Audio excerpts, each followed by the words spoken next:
Chapter 682. The latest chapter of this book is not finished yet. For more exciting content, please scan the QR code below to download the app. Novels are updated even faster. Millions of novels are free to read. Novels with connotations that can't be found online are all available here. The monk's skills in roasting the rabbit weren't bad. The rabbit fat on the surface was all roasted, and small bubbles came out with hissing sounds. He crushed the salt and sprinkled a few grains from time to time. The temple was instantly filled with a crisp fragrance of salt and pepper. Gu Jiao swallowed her saliva.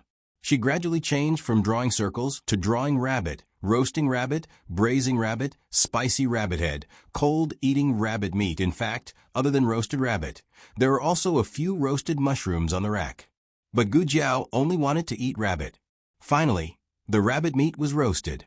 The monk took out a sharp knife from his wide sleeve and was about to cut off a rabbit leg when a murderous aura suddenly came from outside the temple. Gu Jiao's eyes turned cold and she stood up. It wasn't late yet, but the sky was overcast, giving people an ominous premonition.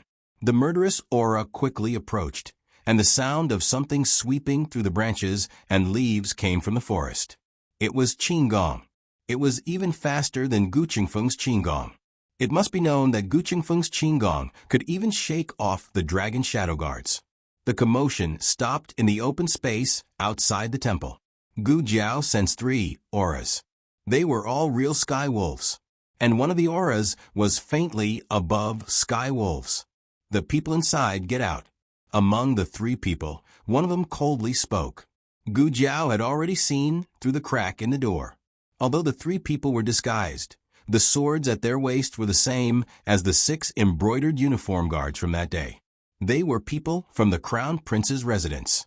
The monk sat cross-legged on the ground, calmly roasting the meat on the ground as if he didn't hear anything.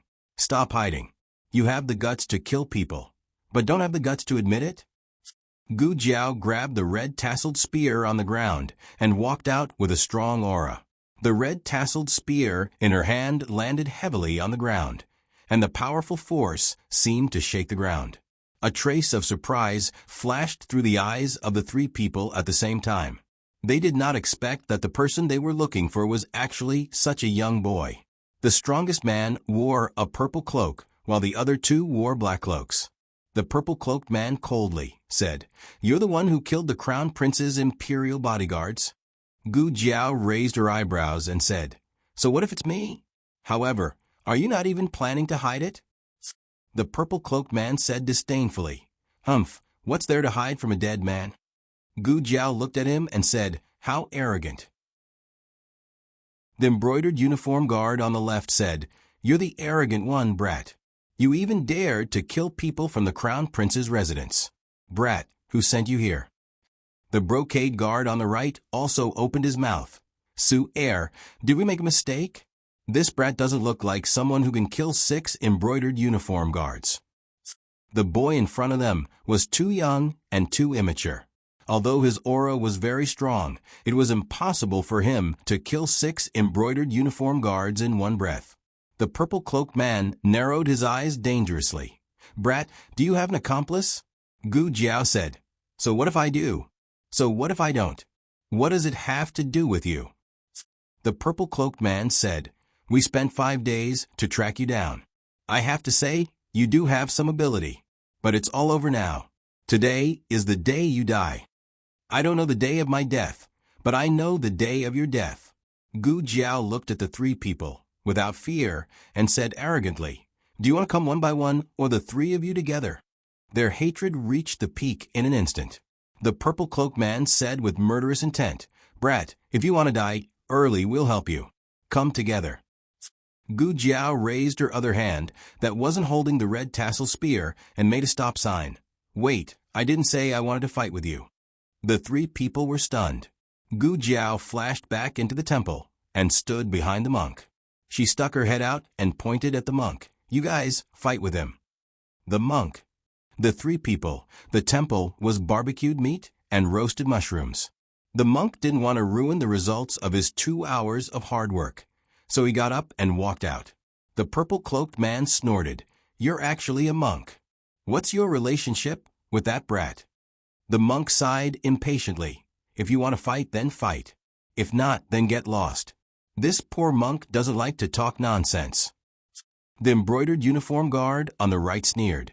Each one is more arrogant than the last. Take this. He took the lead and rushed toward the monk. As Gu Jiao chewed on the fragrant rabbit meat, she observed the fight on the spot. She had killed Sirius twice. One was with the help of an auxiliary method, and the other was with a safety talisman. She was seriously injured each time. This was the first time she observed Sirius from the perspective of a bystander. He was so fast. The 6 embroidered uniform guards couldn't compare to him. His fist arrived in front of the monk in the blink of an eye. Was the monk too late to dodge? Why wasn't he moving? This punch would give the monk a concussion, right? The wind from the fist blew the monk's robe back. The monk stared at him without blinking. When his fist was about to break the monk's nose, he suddenly raised his hand and grabbed the man's wrist. You guys shouldn't have disturbed this poor monk's meal. He didn't use any fancy moves and just threw the man out. The dignified Sirius couldn't even fight back in the hands of the monk. The moment the man fell to the ground, he spat out a mouthful of blood and didn't get up again. Gu Jiao, so powerful. The purple-cloaked man saw this, and a strong sense of surprise flashed across his eyes. Then a murderous aura surged. Very good. I didn't expect that the first time I used my full strength would be against a monk. He raised his internal force to the extreme. A force that was far more terrifying than Sirius swept through the whole world. He was like a lion that had just woken up and finally bared his fierce fangs. Take this. He rushed toward the monk with the force of a landslide and a tsunami. Slap. The monk grabbed his forehead with one hand. The purple-cloaked man, Gu Jiao, counted the moves. He used 1 move and 3 moves to deal with the 2 Sirius. He used 7 moves to deal with the super Sirius. Gu Jiao recalled how many moves he used to fight the 2 Sirius. Oh, he forgot to count.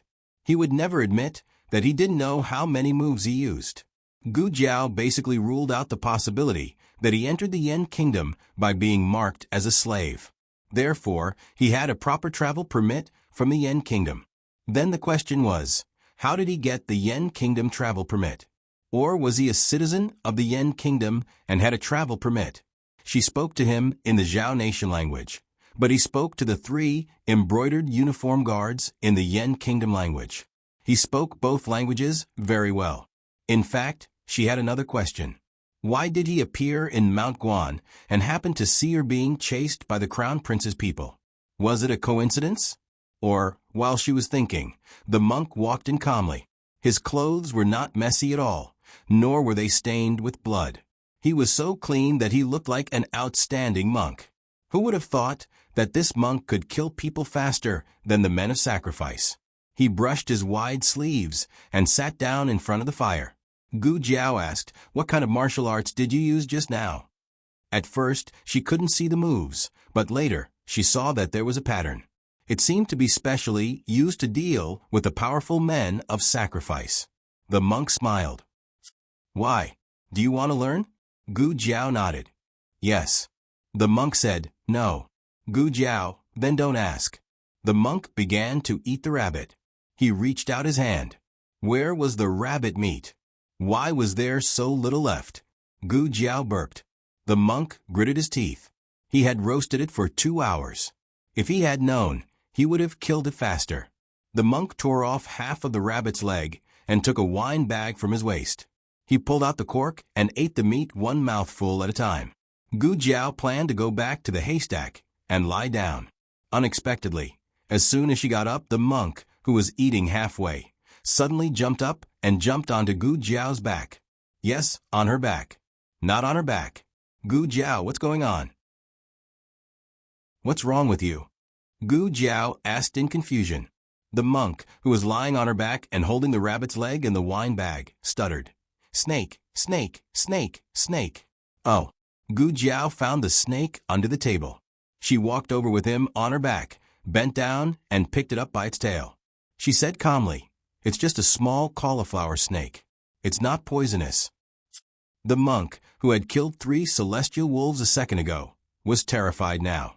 He almost roared, "Take it away, take it away. Hurry up and take it away." Gu Jiao tilted her head.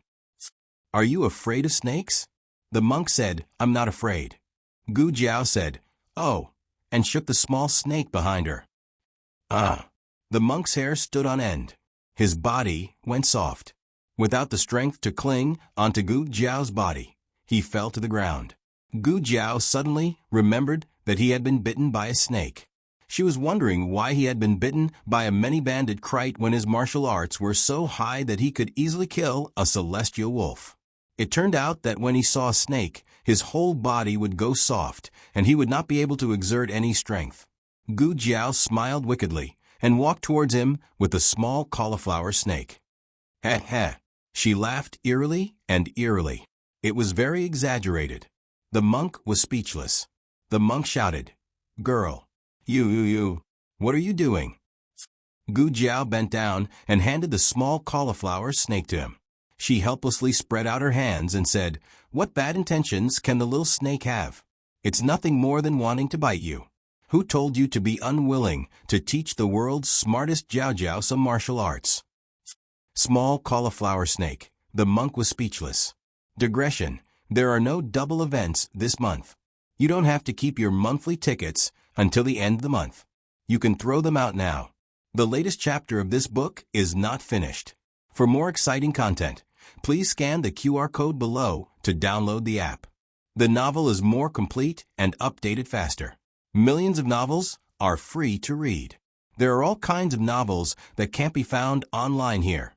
https://www.zhbqg.com/89642_896426/107421640. HTML Genius remembers this site's address in a second. www.zhbqg.com Pen Fun Pavilion Mobile Version Reading Website. zhbqg.com. Chapter 683. The latest chapter of this book is not finished yet. For more exciting content, please scan the QR code below to download the app.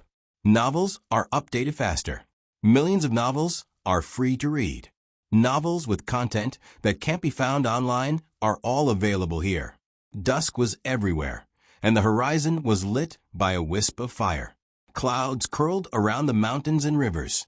In the ruined temple, a monk, a young man, and a small snake sat facing each other. The small snake tried to escape several times, but was caught by the young man. The young man threw the small snake until it was dizzy. The small snake didn't run anymore and obediently curled up there. Sigh. The monk sighed. "It's not that I don't want to teach you, but you can't learn those moves at all. Even if you learn them, you can't use their power." Gu Jiao said, "You didn't even teach me, and you know I can't learn them." "Do you have internal strength?" "No." "Do you know Qigong?" "No." The monk laughed. "Isn't that enough? That set of fist techniques can only be unleashed by people with profound inner strength." Gu Jiao grabbed the small snake. The monk's expression changed, and he stretched out his hand. "Wait. I haven't finished speaking." Gu Jiao's movements paused. The small snake hung upside down in the air and cooperatively stuck out its harmless tongue. The monk calmed down and glanced at the red-tasseled spear beside the straw mat. "Your weapon is a spear. I'll teach you a set of spear techniques." Oh, the monk also knows spear techniques. Gu Jiao's current spear techniques were taught by the old marquis. There were only a few moves in total, and there was only one move as a killing move. The old marquis chose that for her based on her situation at that time. In fact, with her strength recovered, that move was indeed not enough. The monk stood up and walked over to pick up the red-tasseled spear leaning against the wall. He walked to the open space outside the temple. Watch carefully. He pointed the spear to the ground, and his eyes turned cold. His breath instantly circulated, as if there were invisible wind blades sweeping through the world. Gu Jiao clearly felt that the monk's aura had changed. In fact, when she thought about it carefully, this monk had always changed a lot. She couldn't sense any trace of martial arts from him, so she didn't find it strange when he fell into her trap the first time. However, the terrifying power he displayed when he killed Sky Wolf made him look like a completely different person. Gu Jiao really couldn't describe it. Gu Jiao couldn't. Perhaps he was like a Buddha who had fallen into the demonic path. But now the Buddhist chi and demonic chi were gone. He danced with his long spear and stood in the heaven and earth. His body was full of righteousness, and even his pair of peach blossom eyes became especially serious.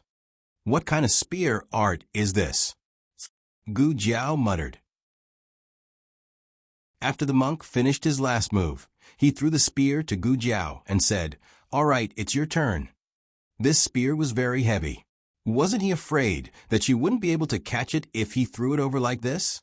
It was unknown whether it was intentional or not, but the spear carried a trace of the monk's own strength. Gu Jiao almost couldn't catch it. She steadied herself and stabbed the spear heavily into the ground. Only then did she not fall to the ground. The monk slightly raised his eyebrows and said, "Oh, you caught it. So you did it on purpose? Let's see how well you've recovered. If you don't have enough strength, then I can't teach you the next few moves." He said, "Let's see how well you've recovered," not "let's see how well you've recovered." The difference between these few words was like heaven and earth. He knew what she was like before she was injured. Then, could she think that he was already there when she was fighting against the 6 imperial guards from the Crown Prince's mansion 5 days ago? He had been secretly observing her and only made a move when she couldn't take it anymore. "Why aren't you making a move? Did you not remember? Then I'll show you again." No need. The spear art that the old duke taught Gu Jiao laid a very strong foundation for Gu Jiao. She could basically understand some of the complicated moves. The only problem was that her injuries had not healed. She was indeed lacking in strength, but she didn't need to kill people. It was enough for her to practice her spear. The monk stood at the door and looked at Gu Jiao without blinking. The first move. The first move was the simplest. It was not much different from the most important move that the old marquis had taught Gu Jiao. However, the spearhead was raised 2 inches higher, and the strength required to stab out increased by more than 20%. Gu Jiao took back the red tasseled spear and adjusted her breathing.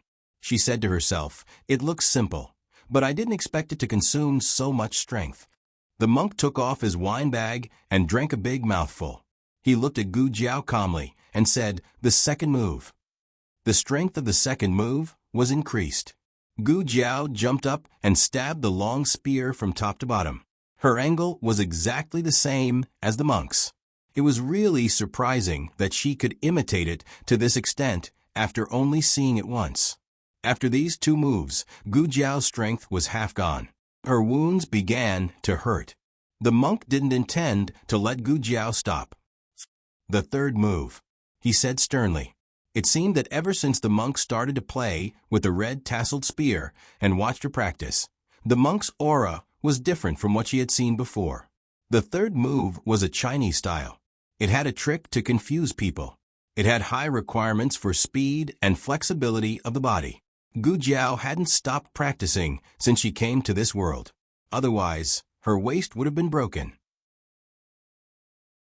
After this move, Gu Jiao was slightly out of breath. The monk looked at Gu Jiao with surprise.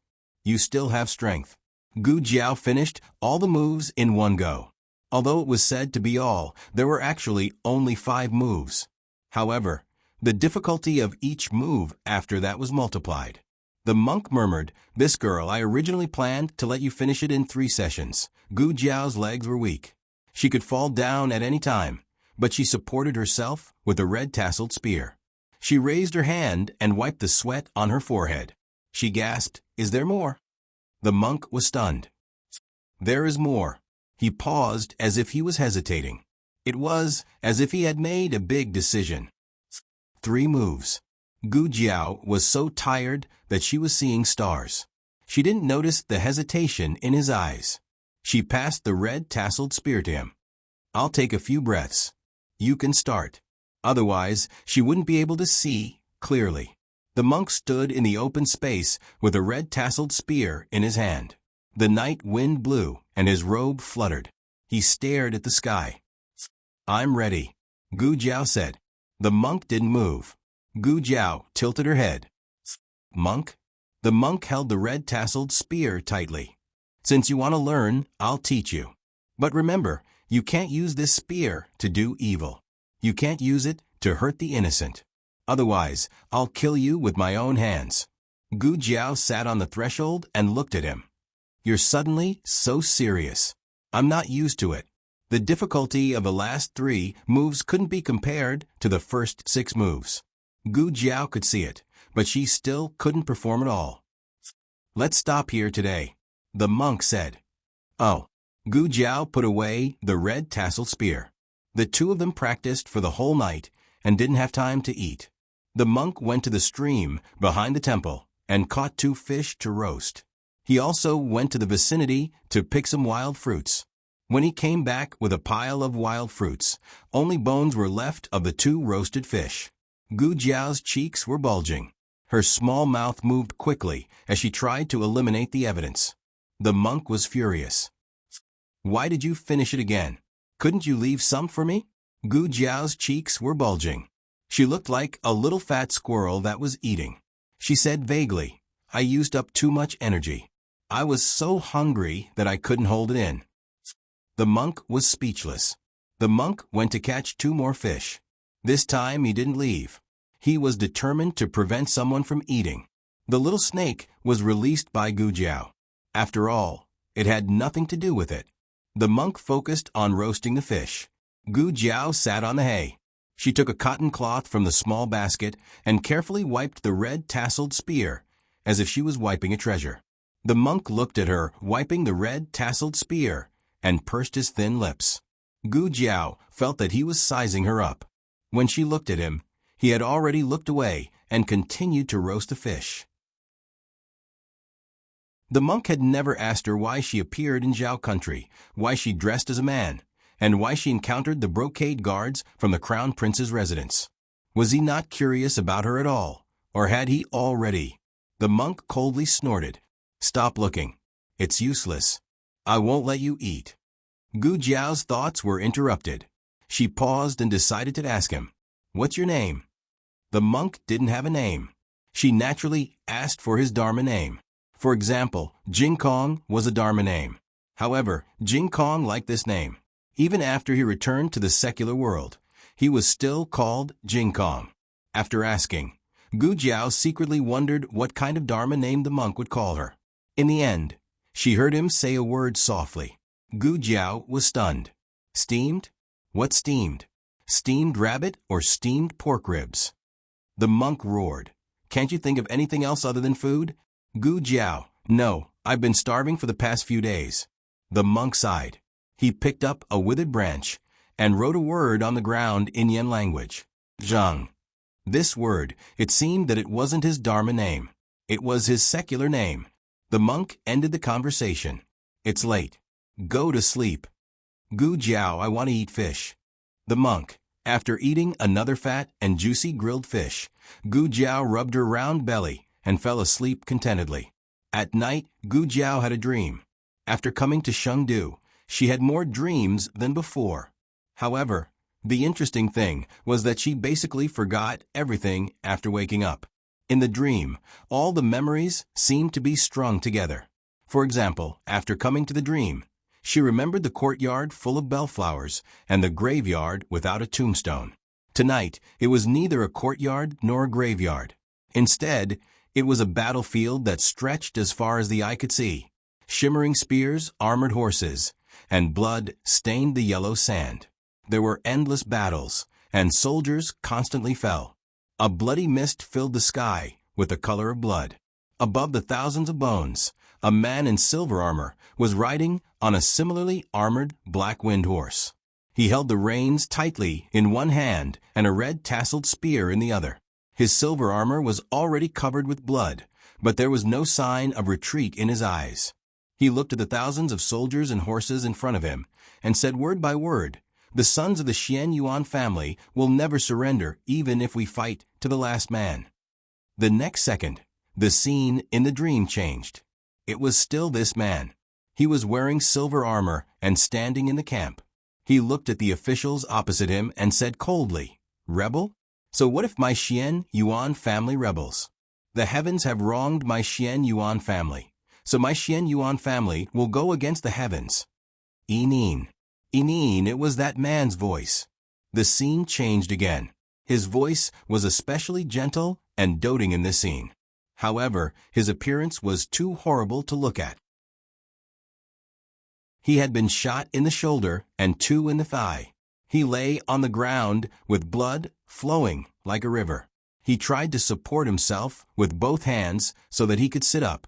Beside him squatted a little girl who was only 2 years old. "Uncle, you're bleeding. You're bleeding a lot." He smiled as if nothing had happened and wiped the blood off his palm on his armor. Then, he raised his hand and touched the little girl's head. Big Uncle isn't bleeding. Big Uncle was just playing with Enin. The girl tilted her head as if she was trying to discern the truth in his words. Then she asked, "Uncle, does it hurt?" He smiled and said, "It doesn't hurt. It doesn't hurt at all. Enin, let's play a game, okay?" "What game?" the girl asked.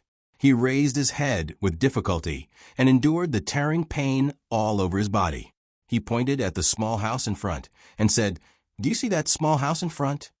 The girl nodded and said in a childish voice, "Enin sees it." He smiled weakly. "I'll count to 3. Run over there. Run very fast. Don't stop and don't look back. You should find a place to hide in the house. If you can make First Uncle unable to find you, First Uncle will buy you candy to eat." The girl hid in the darkness for a long time. It was so long that when she woke up, the sky was dark and then bright. She crawled out of the box with great difficulty and stumbled back with her short legs. The mountains of the past had become a sea of corpses. Her lonely little figure crawled over the corpses lying in pools of blood. "Uncle, where are you? Enin doesn't want to play with you. Enin doesn't want candy. Enin wants Uncle." The girl raised her head and looked at the city wall. Gu Jiao said, "No." Gu Jiao's body shook and she opened her eyes. The monk sat cross-legged beside her and looked at her with a faint smile. "Did you have a nightmare?" It seemed like a nightmare, but when she woke up, she couldn't remember anything. There was only one scene. A man in silver armor was nailed to the city wall by a red tasseled spear. Gu Jiao rubbed her chest. The monk looked and took something out of his wide sleeve. He threw it to her. "Here." "What is it?" Gu Jiao asked. "Candy," the monk said. "I don't like candy." Gu Jiao returned the candy to him. "Oh." The monk raised his eyebrows in surprise. "How can there be someone who doesn't like candy? My little disciple loves it very much. Every time he's unhappy, I'll use candy to coax him. He'll definitely be happy." Gu Jiao asked him strangely, "You have a disciple? What kind of disciple can survive 3 days in your hands? How tenacious must his vitality be?" Gu Jiao didn't dream in the latter half of the night and slept until dawn. Her body was fine. Even if the people from the Crown Prince's residence came to kill her again, she could at least escape. It was time to go back. Where's the monk? Speak of the devil. The monk walked into the ruined temple with a pile of fresh wild fruits. "Just eat a little. We'll be on the road soon." Gu Jiao said, "You're leaving?" The monk said, "You're not leaving?" Gu Jiao said, "I'm leaving." The monk said, "Then what are you waiting for? Hurry up and eat." Oh. Gu Jiao ate a few wild fruits. They were very sour. After filling her stomach, Gu Jiao packed her things. There wasn't much medicine left in the first aid kit. She had also thrown away the bow, but she could make another one. With Master Lu and Xiaoshan around, it wasn't difficult to make a bow. Gu Jiao carried the red tasseled spear and the small basket on her back. The monk stuffed the rest of the sour fruits into her small basket and said, "Eat them to satisfy your hunger on the way." Gu Jiao glanced at him. "You're too lazy to take them, so you gave them to me, right?" The monk held the prayer beads in one hand. "Amitabha, Shanzai. This poor monk has good intentions.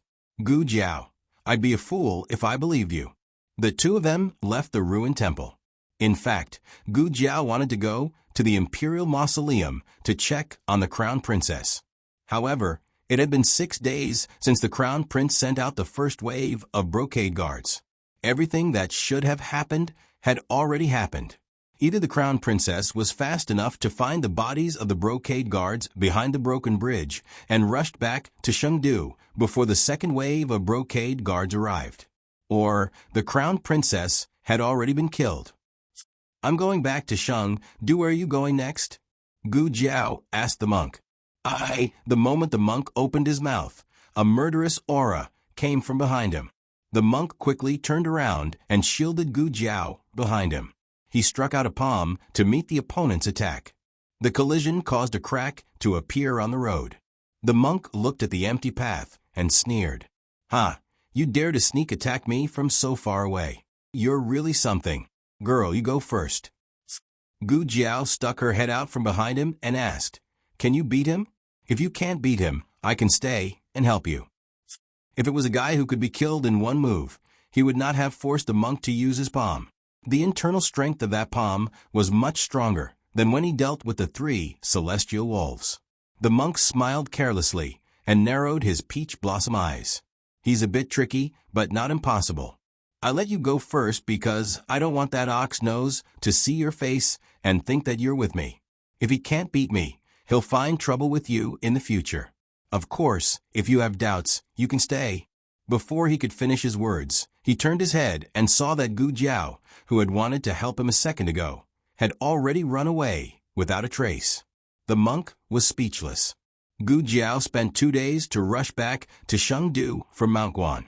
The people from the crown prince's residence did not know who killed the first wave of brocade guards. They found the ruined temple by following the clues at the scene. Before she and the monk left, they had erased all traces of the ruined temple. As long as she did not expose herself, she would not be discovered by the people from the crown prince's residence. Gu Jiao returned to the residence in the evening. Mistress then heard the sound of horse hooves outside the door. Without thinking, she walked over and opened the courtyard door. Jiao Jiao. These days, whenever there was the sound of horse hooves in the alley, Mistress Nan would come out to take a look. "You're finally back." Mistress Nan looked around the alley and pulled Gu Jiao in. She closed the courtyard door and bolted it. She asked worriedly, "Are you okay? Why were you gone for so long?" "I'm fine," Gu Jiao said. "Is everything okay at home?" Mistress Nan sighed. "We're fine. It's just that Yen had a heart attack on the second night after you left. Fortunately, you left him some medicine. He had a fever for a night and was fine the next day. The second night after she left was when she was fighting with the brocade guards. She was injured, so Guyan was also uncomfortable." "I'll go and see Guyan," Gu Jiao said. "He just fell asleep." Mistress Nan and Gu Jiao went into Guyan's room together. On the bed, Guyan's breathing was shallow and even. His face was as pale as usual. Mistress Nan whispered, "Are you really okay? What happened?" Gu Jiao looked at Guyan on the bed and said to Mistress Nan, "I had a fight with the people from the crown prince's residence and encountered some trouble. I was delayed in the temple for a few days. The trouble has been solved. Mistress Nan, don't worry." Mistress Nan knew that she would only report the good news and not the bad. She asked, "Are you injured?" Gu Jiao denied, "I'm not. Even if you were, you would not admit it." Mistress Nan had no choice but to change the topic. She said, "Lu Lang came several times. He just left this afternoon." She made her husband and little Jing Kong worried. Gu Jiao said, "I'll go to the city to find them another day." Mistress Nan said, "Then you can ask Xiao Feng to take you there. He also comes to ask about you every day." Gu Jiao said, "Okay. By the way, where are Xiao Shun and Master Lu?" Mistress Nan said, "They went to buy firewood. Are you hungry? I'll make something for you to eat." Mistress Nan went out of the room. Gu Jiao came to the bed, bent down, and touched Guyan's forehead. Guyan slowly opened his eyes. Gu Jiao smiled gently. "I knew you were awake." Guyan's eyes flashed with tears. He looked at her without blinking. "You're lying." Gu Jiao opened her mouth. Gu Yan said, "You're injured." Gu Jiao knew that even if she could hide it from everyone in the world, she could not hide it from Gu Yan. Gu Yan pointed to the edge of the bed. "Sit down." Gu Jiao said, "I'm dirty."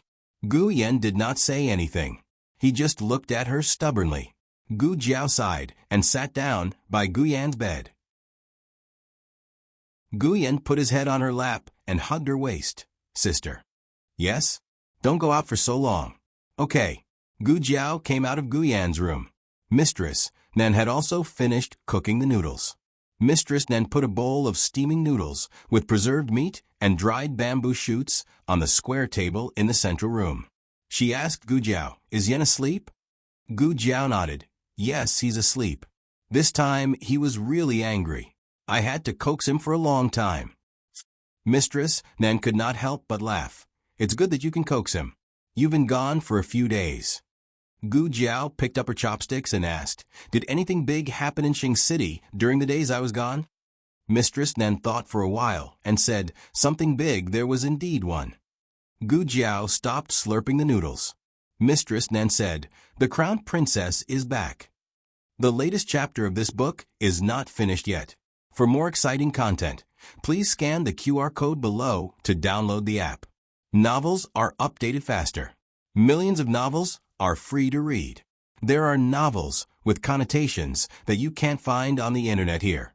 https://www.zhbqg.com/89642_896422826/107403087. HTML Genius. Remember the website address in 1 second. www.zhbqg.com Bikuga mobile reading website. zhbqg.com.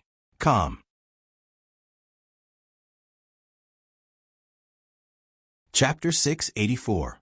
The latest chapter of this book is not finished yet. For more exciting content, please scan the QR code below to download the app. The novel is more complete and updated faster. Millions of novels are free to read. There are all the novels that you can't find online. At night, Master Lu and Gu Shaoshun returned to the house with a cart of firewood. "What took you so long?" Madame Nan walked to the door and helped them carry the firewood. Master Lu quickly stopped her and said, "You leave it, I'll do it. It's just a few bundles of firewood." Madame Nan didn't care. "But I can't let you carry it. Right, Shaoshun?" Master Lu knew that he couldn't persuade Madame Nan, so he pulled Gu Shaoshun to help him. "Yes, madam." Gu Shaoshun jumped out of the carriage and took the firewood from Madame Nan. Madame Nan glared at Master Lu. Gu Shaoshun carried the firewood and glanced at the red tasseled spear and small basket in the central room. His eyes lit up. Is my sister back?" Madame Nan smiled. "She's back. She's playing chess with old Master Meng in the backyard." Everyone in the family knew old Master Meng's surname, but no one connected him with the chess sage of the Six Kingdoms. After all, the chess sage of the Six Kingdoms was treated as a distinguished guest by the State Preceptor Hall. How could he be reduced to living under someone else's roof? Gu Shaoshun was so excited that he wanted to put 2 chicken feathers on his head immediately. He ran to the backyard with a bundle of firewood. "Sister." Gu Jiao had already washed up and changed into dry clothes. Her hair was half dry and half wet. Hearing Gu Shaoshun's voice, she raised her hand to push the disobedient hair behind her ear and turned to Gu Shaoshun. "Shaoshun." Gu Shaoshun put down the firewood and looked at her from head to toe. "Sister, why were you out for so long? We were so worried about you." Gu Jiao curved her lips. "I was delayed by something. The academy took so many days off. Did anything happen to you?" Gu Shaoshun shook her head. "Oh, it's nothing. I said you were sick and they wanted to come to see you, but I stopped them." "Them?" Gu Jiao was confused. Wu Fuzi, Mu Qingshun, Mu Chuan. Gu Shaoshun recited more than 20 names in a single breath. This was because he only knew these people. There were many he didn't know the names of. Gu Jiao. Oh, why was she so popular? All right. Doll, wait a moment. I'll finish this game with your sister. Old Master Meng couldn't wait any longer. He had the account book in his hands. He had already played more than 20 rounds with Gu Yan. The little boy had to play all the rounds with him. Gu Xiaoshun scratched his head and said, "Sister, I'll come find you later."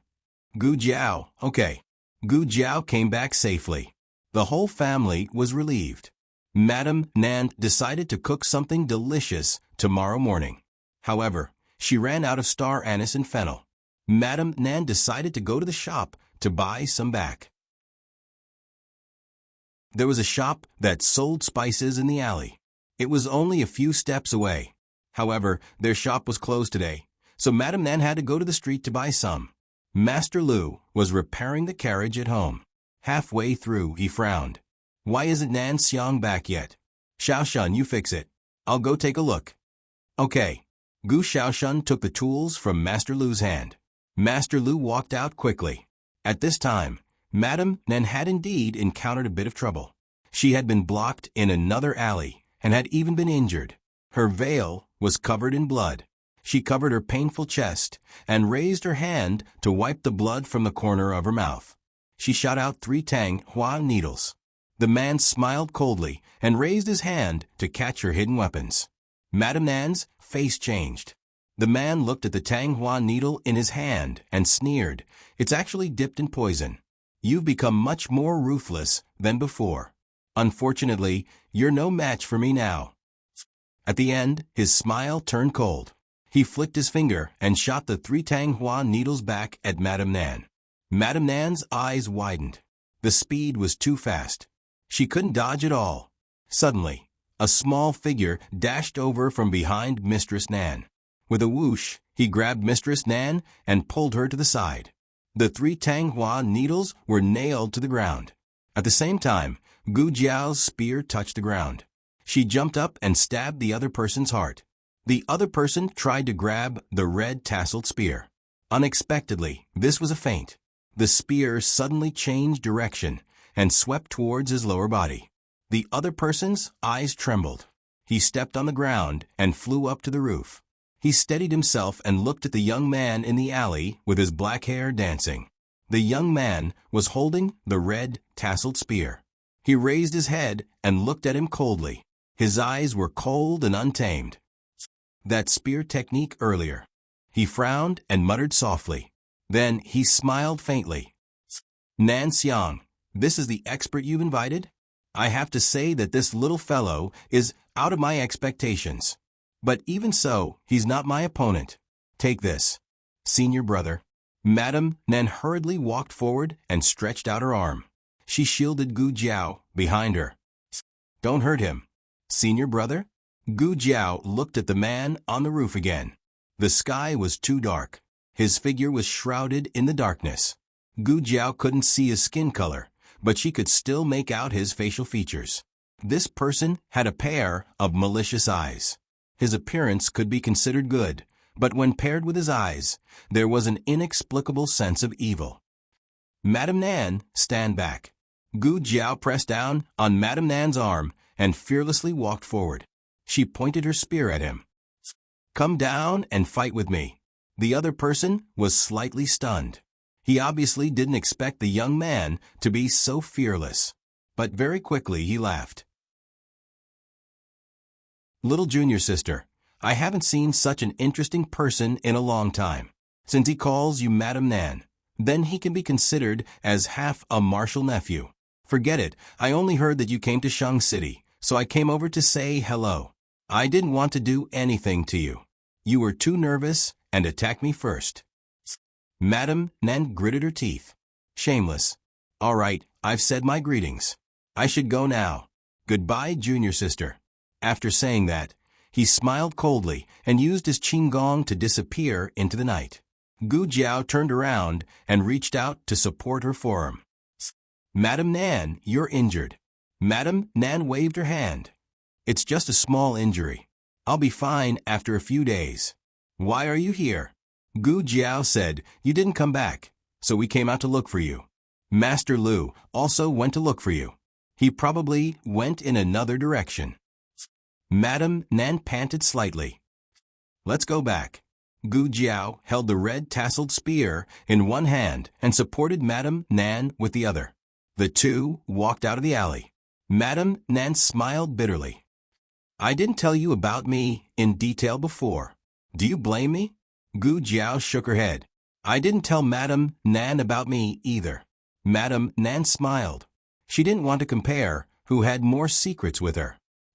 The person just now was called Qi Xian. He was the direct disciple of the Tang sect. The Tang sect is a Jianghu force outside the 6 countries. I used to be a member of the Tang sect. Later, I was dissatisfied with the marriage arranged by the Tang sect for me. If I still had my martial arts, Qi Xian wouldn't have been able to hurt me today. Gu Jiao suddenly understood. I see. No wonder Madame Nan's poison and hidden weapons are so powerful. Madame Nan shook her head slightly again. These two things are actually the worst for me. Otherwise, I wouldn't have destroyed my martial arts. I would have destroyed my own hands. When it comes to hidden weapons and poison, Qi Xian is far above me. Gu Jiao asked doubtfully. Then Madame Nan said, my martial arts are more powerful. Back then, the Tang sect had a forbidden technique. Originally, the disciples were not allowed to practice it. But later, for some reason, the sect leader decided to let us direct disciples try it. In the end, I was the only one who learned it. Maybe, because of this, I was forced to marry the sect leader's son. Speaking of this, she paused and smiled. These are all things in the past. My martial arts are gone, but it's not bad to be able to live a carefree life. Then, why did he want to kill you just now? Gu Jiao didn't believe that he just came over to say hello. She could feel such a strong, murderous aura. Madame Nan said, he wanted to force me to tell him the method to learn the forbidden technique.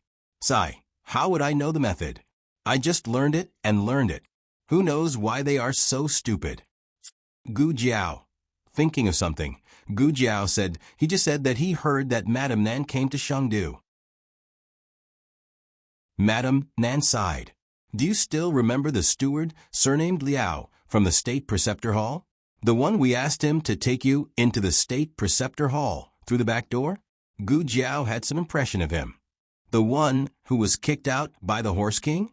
Madame Nan said, that's him. He used to be an outer disciple of the Tang sect and knew us. I think he should be the one who leaked my whereabouts to Qi Xian. But I really didn't expect Qi Xian to come to Chengdu. This is against the rules of the Tang sect. Since the last sect leader, the Tang sect doesn't easily enter the world. Suddenly, Madame Nan thought of a possibility. The latest chapter of this book is not finished yet. For more exciting content, please scan the QR code below to download the app. Novels are updated at a faster rate. Millions of novels are free to read. Novels with connotations that can't be found on the internet are all available here.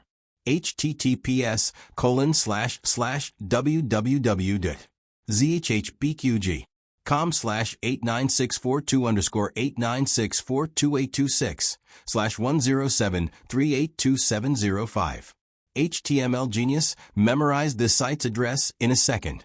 www.zhbqg.com Biku Mobile Reading Website. zhbqg.com.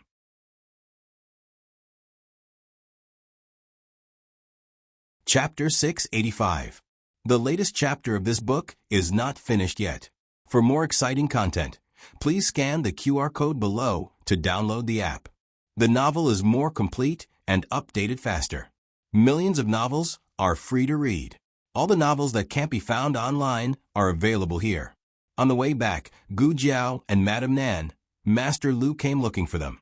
He saw Madame Nan being supported by Gu Jiao, and her veil was stained with blood. His heart skipped a beat. Xiang, what's wrong with you? Nan Xiang looked at him angrily. Don't make a fuss. You're scared out of your wits. Master Lu panicked.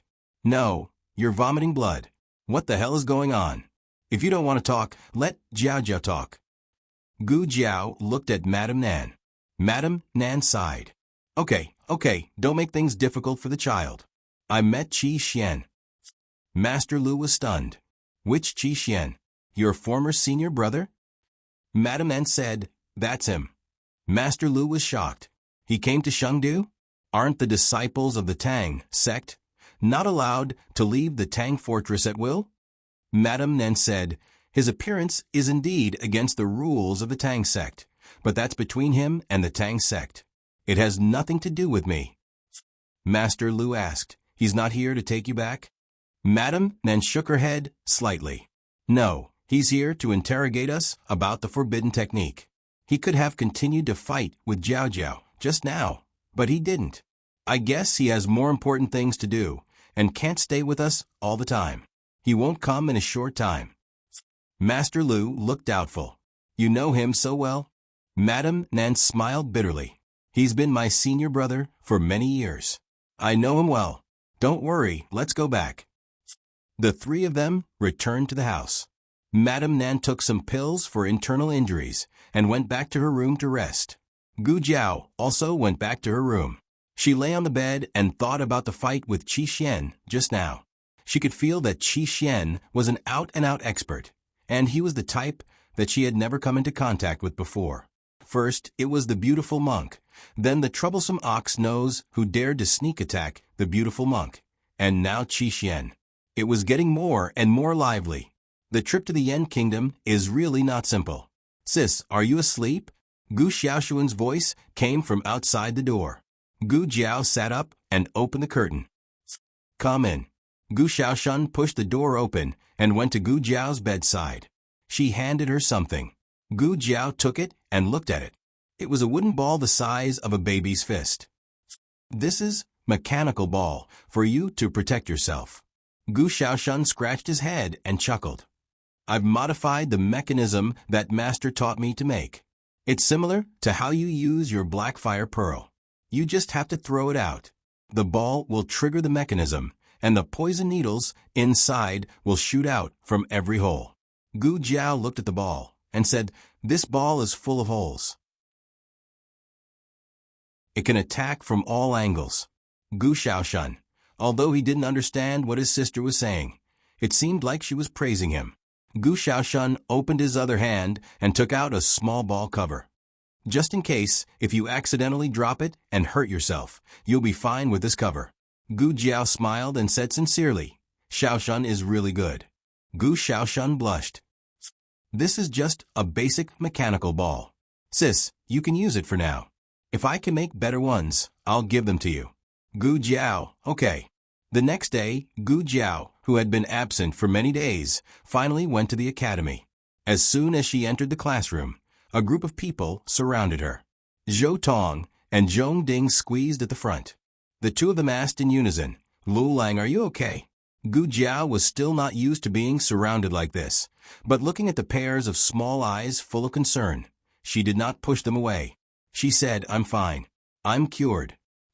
Zhong Ding said, Gu Xiaoshuan said that you were seriously ill and couldn't get out of bed for a few days. We were all scared and wanted to see you, but he said that you had acne and it was contagious. We'd better not go. Gu Xiaoshuan himself had acne, but he did not forget to use his experience to help her lie. Zhou Tong said with lingering fear, acne is very dangerous. You're lucky to be able to survive. Gu Jiao said, it's okay.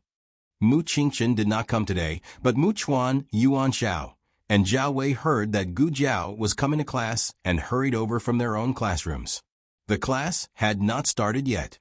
The three of them came in through the back door of the classroom. Excuse me, bro, Yuan Xiao said to Zhou Tong, who was sitting in front of Gu Jiao. Oh. Zhou Tong did not dare to provoke the people from Team Ju, so he quickly moved aside. Zhao Wei stared at the student next to him. We're still short of a seat. Bro, that person hurriedly left with his bag. The two of them sat in front of Gu Jiao and turned to stare straight at Gu Jiao. Mu Chuan sat down on the seat that originally belonged to Mu Qingchen on Gu Jiao's left. The three of them stared at Gu Jiao with 6 eyes. Gu Jiao closed the book that she was halfway through. What's wrong? It's like you're looking at a monkey. You've lost weight, Mu Chuan said. Yeah, Gu Jiao said faintly. Mu Chuan whispered, do you really have acne? Gu Jiao said seriously, yes. Mu Chuan suddenly reached out and touched Gu Jiao's forehead. After that, He touched his own. It's not hot anymore. You've recovered quite quickly. My fourth brother had acne when he was young and was sick for more than 10 days. Gu Jiao said without changing her expression, I recover quickly. The three of them exchanged glances. Zhao Wei looked at Yuan Shao. Go ahead. Yuan Shao looked at Zhao Wei. Go ahead. Mu Chuan raised his hand. Forget it. Stop arguing. I'll do it. Zhao Wei and Yuan Shao were speechless. We're not arguing. Gu Jiao looked at the three of them strangely. Mu Chuan cleared his throat and said seriously, the three of us came to you not only to see you, but also to bring you two pieces of news. One is good news, and the other is bad news. Which one do you want to hear first? Gu Jiao said without hesitation, the bad news. The three of them felt awkward at the same time. Mu Chuan braced himself and said, well, while you were sick, we had a competition with Canaan Academy. Yuan Shao said hurriedly, what do you mean by while you were sick? It was yesterday. Gu Jiao looked at the three of them and said, the bad news is, Mu Chuan said with shame, we lost. We failed to live up to your expectations. We didn't fail you. We didn't fail you at all. You're all heroes. I'm proud of you. Gu Jiao said with bright eyes, what's the good news? I got 10,000 taels, but there's still good news? Could it be that there's an additional 1,000 taels of gold? Mu Chuan straightened his back and said, the good news is that even though we lost, the people of Canaan Academy finally agreed to exchange rewards with us after my hard work in persuading them. We can go and see the king soon. Ha ha ha. Aren't I awesome? Gu Jiao threw a punch and Mu Chuan's head fell onto the table. Awesome my ass. Who the hell wants to see the king? Give me back my gold. For the whole day, the murderous aura in the back row was particularly strong. Gu Jiao sat in her seat with a dark face. The whole classroom became her small battlefield. The students of Clear Heart Hall collectively held their books and trembled. On the other hand, Xiao Heng had just sent little Jing Kong to Lingbo Academy. He had applied for leave from Sanlan Academy. He had good grades and was the top student in every subject. He was the most promising student in the academy. Even if he applied for leave for several days, none of the teachers rejected him. He wanted to go to the outer city to see if Gu Jiao had returned. After sitting in his carriage, he changed back into his own clothes and said, let's go out of the city. The coachman was a servant he bought. He knew that Xiao Heng was a man and knew that he must be going out of the city through the southern gate. The coachman drove the carriage to the south. When they passed by an old shop, Xiao Heng said to the coachman, stop for a while. I'm going to buy something. Yes. The coachman stopped the carriage by the roadside. The coachman wanted to say that he could buy something, but according to his observation, his young master would always choose the things he bought for the people around him. Xiao Heng was going to buy dried meat for Gu Jiao. The dried meat in this shop was very suitable for Gu Jiao's taste. There were not many people in the queue at this time. Xiao Heng ordered a bit of each of the two flavors. After the spicy flavor was sold out, the boss went to the back to get new ones. Young master, please wait for a moment. It will be ready soon. Xiao Heng waited patiently. A few people waiting for the dried meat came one after another. A young scholar said, hey, have you heard? The crown princess is back? His companion beside him said, she's back? Why didn't I know? A middle-aged man came over and said with a smile, she didn't put up the crown princess's guard of honor. Of course you didn't know. Speaking of which, isn't she too feminine? Didn't the king depose her long ago? He even issued an imperial edict. The young scholar lowered his voice slightly. But I heard that the king's original words were to bring the crown princess back. Mouth off. The middle-aged man covered his mouth. What he wanted to say was that the king probably had a loose tongue, right? The crown princess had been deposed to be a commoner. Now there was no crown princess in the Yen kingdom, only the crown prince. As they were talking, a carriage suddenly came slowly from the long street behind them. The carriage was wide and was pulled by 6 horses. There were 4 guards on each side of the carriage. There weren't many imperial bodyguards, but 6 horses was the standard of the imperial family. Xiao Hong heard the middle-aged man beside him gasp. "It's the crown princess." Perhaps he did not expect them to speak of the devil, or perhaps he was too surprised.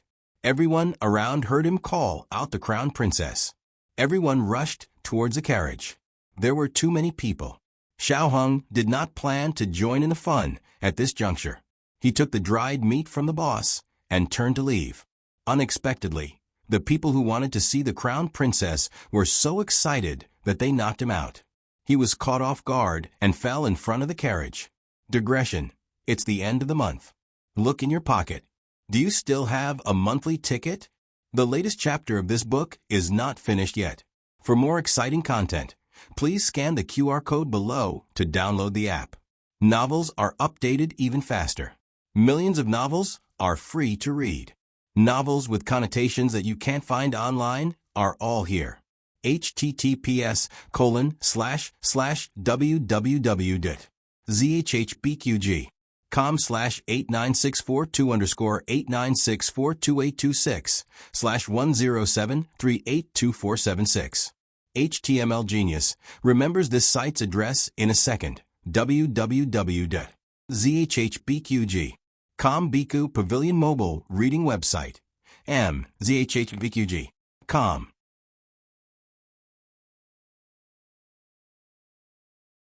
Chapter 686. The latest chapter of this book is not finished yet. For more exciting content, please scan the QR code below to download the app. Novels are updated faster and more frequently. Millions of novels are free to read. Novels with connotations that can't be found on the internet are all available here. Xiao Hong never expected that he would fall out of the crowd. How long has it been since he encountered such a thing? When he encountered robbers, the robbers would be smashed to death by a plaque. When he encountered thieves, the thieves would be knocked away by a passing carriage. Could it be that he would be unlucky again after changing back to men's clothes? If he was trampled by the horse's hooves, he wouldn't even know how he died. Fortunately, because the crowd flocked to see the crown princess, the road was narrow and the carriage was forced to slow down slightly. He still had time to get up and leave. Xiao Hong supported himself with his hands on the ground and endured the pain in his knees to stand up. But as soon as he took a step, he stepped on something and slipped, falling down with a thud. He fell flat on his face. This time it was really, oh no. The coachman really didn't expect that this person would fall down again after getting up. I can't slow down even if I reduce the speed besides. Who's to blame if I brake too fast and throw the crown princess out? The guards lined up on horseback to protect the carriage on both sides, but they didn't have time to rein in their horses. At the critical moment, a blue figure jumped up from the front and flew over everyone's heads. The distance was very far, but he arrived in front of the carriage in the blink of an eye. He didn't stop. He quickly reached out his slender and powerful hand, grabbed Xiao Hong from the ground, and rushed forward with a whoosh. Because he was too fast to save people, he couldn't stop. He's going to hit the crown princess carriage. Oh no. The crowd didn't dare to watch. However, what they were worried about didn't happen. He suddenly jumped up, grabbed Xiao Hong, and flew over the roof of the crown princess carriage. The two of them landed on the street behind the carriage. In the crowd, someone recognized this person and exclaimed, "It's Taoist Ching Feng." It's really Taoist Ching Feng. Taoist Ching Feng came down the mountain. Taoist Ching Feng hasn't come down the mountain for 5 years, right? He's still the same as before. He hasn't changed at all. Taoist Ching Feng is so handsome. In the attic, a girl clutched her handkerchief and said infatuatedly. The other girl beside her snorted disapprovingly. What's so handsome about a cow's nose? There was no woman in his eyes at all. I think that the young master he saved is even more handsome. Of course not. Taoist Ching Feng is the most handsome. That young master is the most handsome. Xiao Hong steadied himself, and the other party let go of his hand. Then, Xiao Hong looked at the other party. When he heard someone call him Taoist, he thought it was an old Taoist, but unexpectedly, it was a young man in his 20s. The young man wore a blue Taoist robe and had a sage-like bearing. His appearance was like jade, and his gaze was chilly. His entire body seemed to emanate a Tao insight that was isolated from the world, causing all the clamorous noise of the mortal world to instantly become silent around him. Actually, it wasn't that the environment was quiet. It was just that being by his side made her feel at peace. Xiao Hung cupped his hands and thanked the young man. "Thank you for saving me, Taoist." The young man seemed to have a sage-like bearing and was unapproachable, but in fact, he didn't put on any airs. He cupped his hands and returned the greeting to Xiao Hung. "You're welcome." It was a voice that was otherworldly and otherworldly. After he finished speaking, he turned and left. It was as if he hadn't done anything remarkable. He went in the opposite direction of the crown princess's carriage. Well, he came from the east, so it was normal for him to go west now. Xiao Hung looked at his back, then turned and looked at the west end of the long street. The crown princess's carriage and guards had already left decisively, gradually disappearing into the long street. In contrast to Taoist Qing Feng's bravery, the crown princess's indifference aroused a burst of anger among the people. So many years have passed, but she's still as domineering as before. The person who spoke was the middle-aged man who had lined up in front of the meat shop. He was older, so he had heard more about what had happened in the past than the young people present. So a young man asked him, "Was the crown princess very domineering in the past?" The middle-aged man clicked his tongue and said, "In the early years, it wasn't rare for a carriage to hit someone and kill someone on the street. If she hadn't been born the crown princess and had the support of the empress and the Xinyuan family, she would have been deposed by the monarch many times. Yes, I saw it with my own eyes. She killed a child on the street. That child was only 5 or 6 years old. He was only this tall. Come to me. Oh, what a sin. Why do you think she came back so quickly?" The crowd's discussion didn't stop.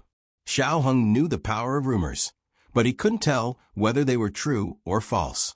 The crowd didn't disperse so quickly, but it wasn't as lively as before. The people around him then hurried away, each going about their own business. Xiao Hung stood on the long street, looking in the direction where the crown princess's carriage had left.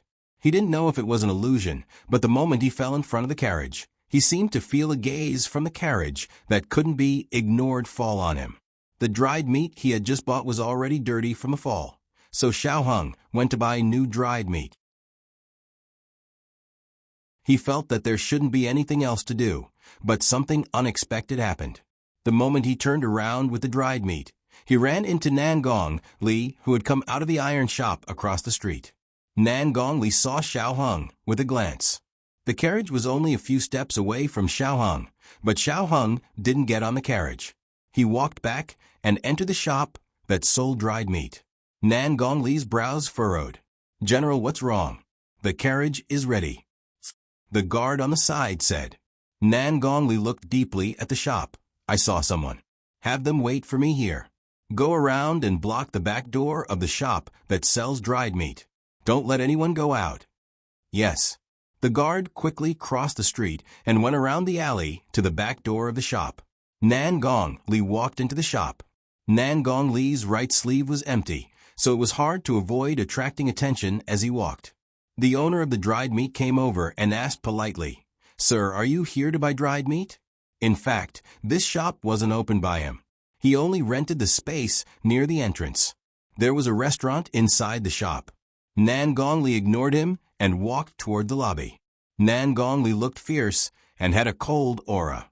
The owner of the dried meat didn't dare to pester him and continued to sell dried meat in front of the stall. Nan Gong Li wandered around the lobby and didn't find Xiao Hung.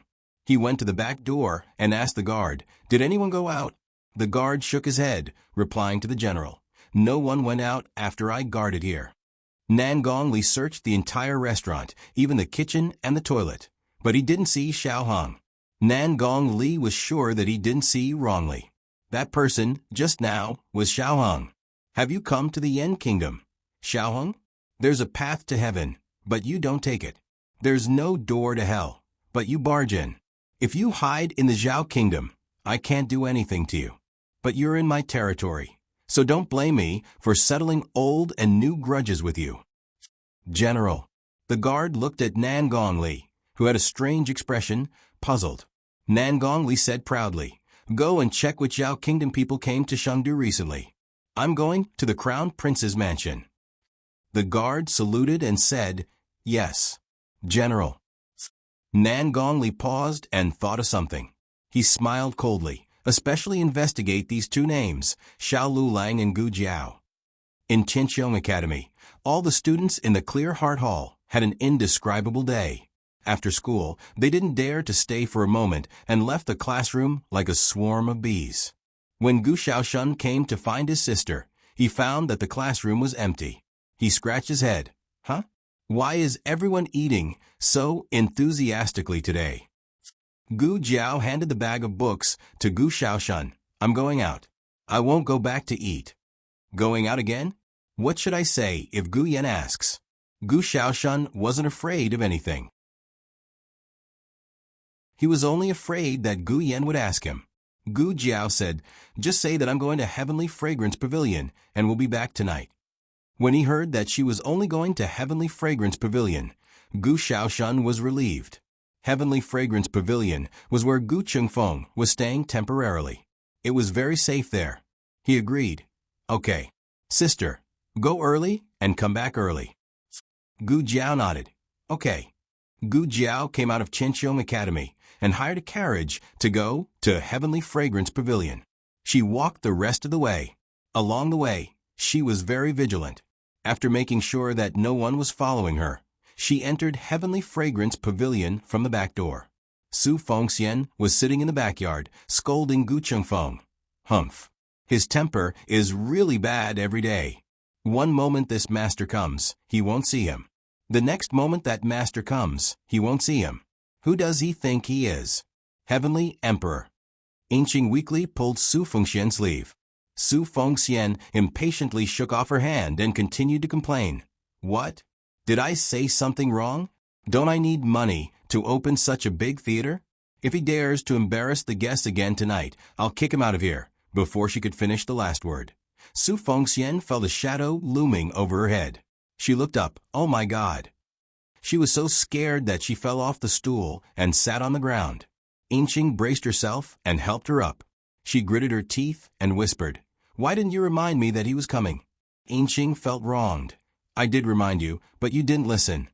Su Fengxian secretly cursed and forced out a flattering smile. "Oh, the young master is here. Please sit down. Please sit down. Yingqing, serve tea to the young master." "Yes." Yingqing hurriedly went to check. Su Fengxian called out to her again.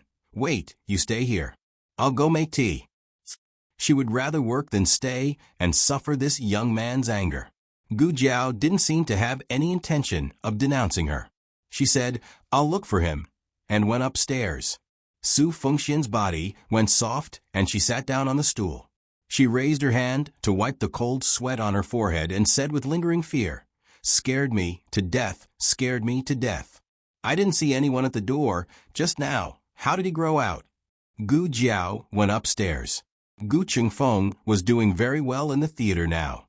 Not only did he have his own luxurious room, he also had a few servants that he could order around. Su Fengxian was complaining, but she really couldn't bear to kick out Gu Chengfeng, this money tree. Gu Chengfeng was memorizing the script. These were all the scripts written in the old Chancellor's storybook. The story was also from the storybook, commonly known as the play within the play. One couldn't help but admit that the plays written by old Chancellor were indeed marvelous. They were twisted and bizarre, gripping the heartstrings of the audience. Most importantly, the ending of every play would be stuck in everyone's throat, making one's heart itch and unable to sleep. They couldn't wait to watch the next play. Just like that, Heavenly Fragrance Pavilion's business became better. With more customers coming, it was naturally easier for Gu Chengfeng to inquire about information. However, he didn't plan to inquire about information tonight. He wanted to see if that lass had returned. Who knew that just as he put down the booklet in his hand, Gu Jiao walked into the room. "You." Gu Chengfeng only came back to his senses after a while. He sized her up and hurriedly walked over to close the door. He sat down at the square table with Gu Jiao and asked in a deep voice, "When did you come back? Why were you gone for so long?" Gu Jiao said, "I came back yesterday. I ran into something and was delayed." "Something?" Gu Chengfeng grabbed her hand and rolled up her sleeves. Looking at the bruises on her arm, he said in a bad mood, "This is something." So many days had passed, and there were still bruises. It could be seen how swollen it was when she was injured. Gu Jiao pulled her hand back. "Think of a way to contact Xiao Heng and tell him that I'm back safely." Gu Chengfeng snorted. "Did you come here just to tell that guy that you're safe?" "Not really," Gu Jiao said. Gu Chengfeng's eyes lit up. "Say it quickly and tell him that you're safe too." "Also, I wanted to ask you what you've heard recently," Gu Jiao continued. Gu Chengfeng's face darkened. Opera houses were popular in Chengdu. It was easier to survive in an opera house than a brothel. This was also the reason why Su Fengxian changed the brothel into an opera house.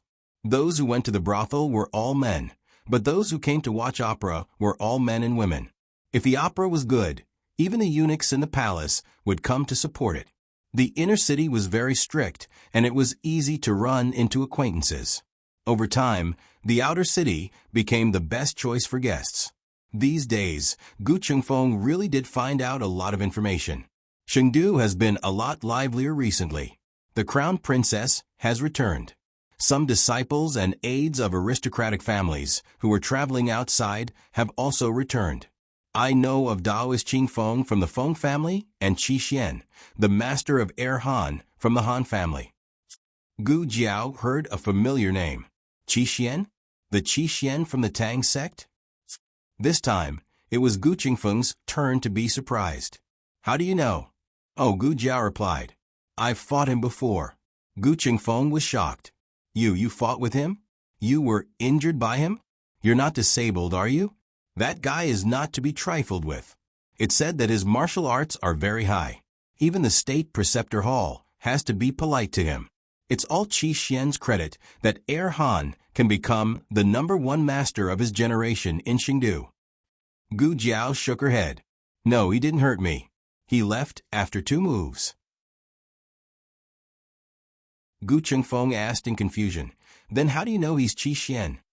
Gu Jiao said, "Madam Nan said that she knows him." Gu Chengfeng had been in contact with Madam Nan so many times that he probably knew that the other party had a background. He curiously asked, "Who is Madam Nan?" "Qi Xian's former junior sister," Gu Jiao said truthfully. Gu Chengfeng's mouth suddenly opened wide. Qi Xian's former junior sister. Didn't that mean she was also from the Tang sect? "Girl, what kind of master and mistress did you find for Gu Yan?" Gu Jiao hadn't been in contact with the Feng family for the time being, so she naturally didn't have much interest in Daoist Qing Feng. In contrast, she cared more about Qi Xian. Qi Xian is actually an aide of the Han family. That's good. They were jackals of the same tribe. It wouldn't be difficult to fight in the future. Thinking of the reason why Gu Jiao left Chengdu, Gu Chengfeng asked, "Last time you said you wanted to confirm something. Did you confirm it?"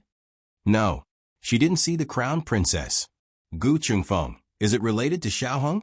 Gu Jiao, "Yes." "Humph, he knew that this girl would risk her life for Xiao Heng." Gu Chengfeng sternly said, "I don't care if you came back safely this time. Next time, don't do such a thankless thing.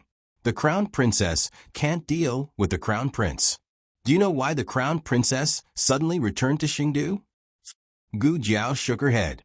Gu Chengfeng said, "In fact, there are many rumors among the people. Some say that the Emperor of Yen wants to execute the crown princess. Some say that the Emperor of Yen wants to pardon the crown princess. There are even rumors that the Emperor himself called her the crown princess. They are all false. The crown princess wanted to come back herself. Can she come back just because she wants to?" If Gu Jiao remembered correctly, the crown princess seemed to be imprisoned in Guanshan to guard the imperial mausoleum. Of course not. This is the inside information that I spent a lot of effort to find out. Gu Chengfeng said solemnly. The crown princess lost her memory. In the imperial palace of Yen Kingdom, on a secluded and messy path in the southwest corner, a little palace maid carrying a basket of wild fruits walked in the afterglow of the setting sun, gasping for breath as she walked toward a dilapidated bedchamber. This used to be the most crowded place in the imperial palace of Yen Kingdom. Now, it could not even be considered a place where sparrows could be seen. The little palace maid came to the door. Grand, she had just said one word when she realized that this address was not right. She changed her words and said, "Third Duke," it was still not right. In the imperial palace, the slightest carelessness could lead to death. The little palace maid thought for a moment and could only call out, "Master, I've brought back dinner." However, no one responded to her. The little palace maid bravely stepped over the threshold and came to the overgrown front yard. The weeds had not been trimmed for a long time and were already half the height of a person. From time to time, something darted through the grass. She did not know whether it was a stray cat or a mouse. The little palace maid's face turned pale with fright. She was a new palace maid this year. Because she did not show filial piety to her aunt, she was sent to this place to serve the former crown princess who had long been dethroned. It was said that the emperor had summoned the crown princess back. This was not wrong. However, the reason was not that the emperor had finally remembered the crown princess. It was that the crown princess had been attacked in the imperial mausoleum a few days ago. It was said that the group of assassins had cut down the bridge in order to not give the crown princess a chance to escape. The crown princess had escaped by falling into the lake. However, no one expected that the crown princess had lost her memory after being rescued. Not only that, the group of assassins was so vicious that they had destroyed the imperial mausoleum. If it was only the assassination of a dethroned crown princess, the emperor might not have mobilized so many people. However, destroying the imperial mausoleum was like shaking the dragon vein of Yen Kingdom. The emperor was furious. In order to investigate the truth of the incident, he summoned the crown princess back to Chengdu. All the servants around the crown princess had been interrogated. There was no one to serve her. That was why she, a new palace maid, was sent here. This was the bedchamber where the third princess had lived before she was conferred the title of crown princess. After the crown princess's crime of colluding with the Shenyuan clan was confirmed, everyone around her was executed. The little palace maid did not dare to get up in the middle of the night for fear of accidentally bumping into the souls of the deceased. "Master, Master, where have you been? Master." The little palace maid could not find the crown princess. She was so anxious that she was sweating. Could something have happened to her? Although she is a dethroned crown princess, if something had happened to her, I would have to be buried with her. The crown princess that the little palace maid was anxiously looking for was sitting in a nearby pavilion. The pavilion was built on a low hillside. It was surrounded by railings on the east, west, and south sides. On the north side, there were more than 10 steps of stairs. The pavilion was a little high, so the view was broad and the wind was excellent. A man and a woman were sitting in the pavilion. The woman was wearing old and simple folk clothes. Her black hair was tied up diagonally behind her head with a wooden hairpin. Just by looking at her clothes, she was no different from a common woman. However, she was the former crown princess of the great Yen imperial family. "I heard that you came back. I should have come to visit you earlier, but I have been tied up with official business these days. Please forgive me." The one who spoke was the man sitting across from her. He was not even 40 years old. Although he called her sister, he did not look as young as her. "I heard that you are the crown prince," she said. The crown prince smiled. "Yes. After you were dethroned, Father made me the crown prince." "Oh." She turned her head slightly and looked at the palaces and a lush orchard to the side. "When was there an orchard? I remember it was a lotus pond. I had people dig it." The crown prince said pleasantly. "Father ordered people to fill it in." "Oh," she said again. She lowered her eyes and said, "I like the lotuses there very much." The crown prince said, "Sister, you see, you still remember the past." She shook her head slightly and said softly, I only remember things before I was 17. Is that so? The Crown Prince picked up the teacup on the table and took a sip. Then what do you remember? She looked into the distance. I remember mother, uncle, eldest cousin, second cousin, third cousin, eldest cousin, and younger cousin. The Crown Prince looked deeply at her and said, Mother has passed away. She nodded slightly, as if she was numb and resigned to her fate. Yes, the new palace, May told me. Also, the Xinyuan family is gone. I am alone. Father does not favor me. I have to be careful in the palace. Otherwise, I may lose my life at any time. The Crown Prince did not miss any of her expressions. Sister, don't say that. You still have father and me. She said softly. Mother Han is very good to me. Second brother, you are also very good to me. The Crown Prince smiled. It is what I should do. She did not reply and continued to admire the scenery in the palace. It was as if she had not seen enough after leaving for so long and suddenly returning. The wind brushed past her beautiful face. It made people jealous that time had not left any marks on her face. The Crown Prince dismissed the eunuchs and palace maids guarding the steps. All of you leave. Yes. The palace maids retreated. The afterglow of the setting sun shone into her eyes. Her beautiful eyes seemed to contain a galaxy of stars. It was this pair of eyes. This pair of eyes was exactly the same as the bloodline of the Xinyuan family. Even if she was not angry, it made people feel an invisible pressure that seemed to come from the soul. Sister. The Crown Prince called her. She did not look at the Crown Prince. She continued to admire the scenery. You talk a bit too much today. I want to see the scenery. The Crown Prince looked at her without blinking. His smile disappeared. He said quietly, Sister, did you really lose your memory? She sighed. I can't do anything if you don't believe me. The Crown Prince suddenly smiled. It is not that I don't believe you. It is just that what happened to you is too inconceivable. Sister, there is no one else here. You don't have to hide anything from me. She said, I am not hiding anything. The Crown Prince sneered. Is that so? Just now, when I asked Imperial Older Sister what she remembered, Imperial Older Sister mentioned her mother and her maternal family, but she did not mention her only flesh and blood. Imperial Elder Sister, have you forgotten your own son? She shook her head. I have said that I have forgotten everything after I turned 17. The Crown Prince stood up and leaned toward her across the stone table. Sister, if you have forgotten, why don't I, as your younger brother, help you remember? Sister, when you were 17, you suddenly disappeared from the Yen Kingdom. After that, you had a child with someone. That child was called. I remember now. His name was Huang Fuqing. She said with a smile. No. The Crown Prince said word by word in her ear. His name was Xiaohang. She did not move. It seems that sister really does not remember anything. The Crown Prince smiled and straightened up. It is late. I will take my leave.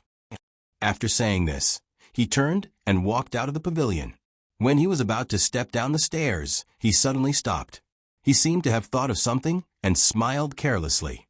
I forgot to give you a gift. He walked back and took out a small paper bag. He opened it and put it on the table. It was a few pieces of dried meat that he picked up from the ground. They were the ones that Xiao Hong dropped. He smiled meaningfully. Is royal sister satisfied with this greeting gift? Wait. When the Crown Prince was about to leave the pavilion, she called out to him. The Crown Prince turned around and looked at her with a smile that was not a smile. Sister, did you suddenly remember something? For example, what should I tell Imperial Father and what shouldn't? She smiled and shook her head. Neither. I just remembered that I also brought you a gift. After saying this, she slowly walked to the Crown Prince and smiled at him. The next second, she reached out and pushed the Crown Prince down the steep stairs. The latest chapter of this book is not finished yet. For more exciting content, please scan the QR code below to download the app. Novels are updated faster. Millions of novels are free to read. Novels with connotations that cannot be found on the internet are all available here. https://www.zhbqg.com/89642_8964236/107364369. HTML Genius remembered the website address in 1 second. www.zhbqg.com Biku Go mobile reading website. zhbqg.com.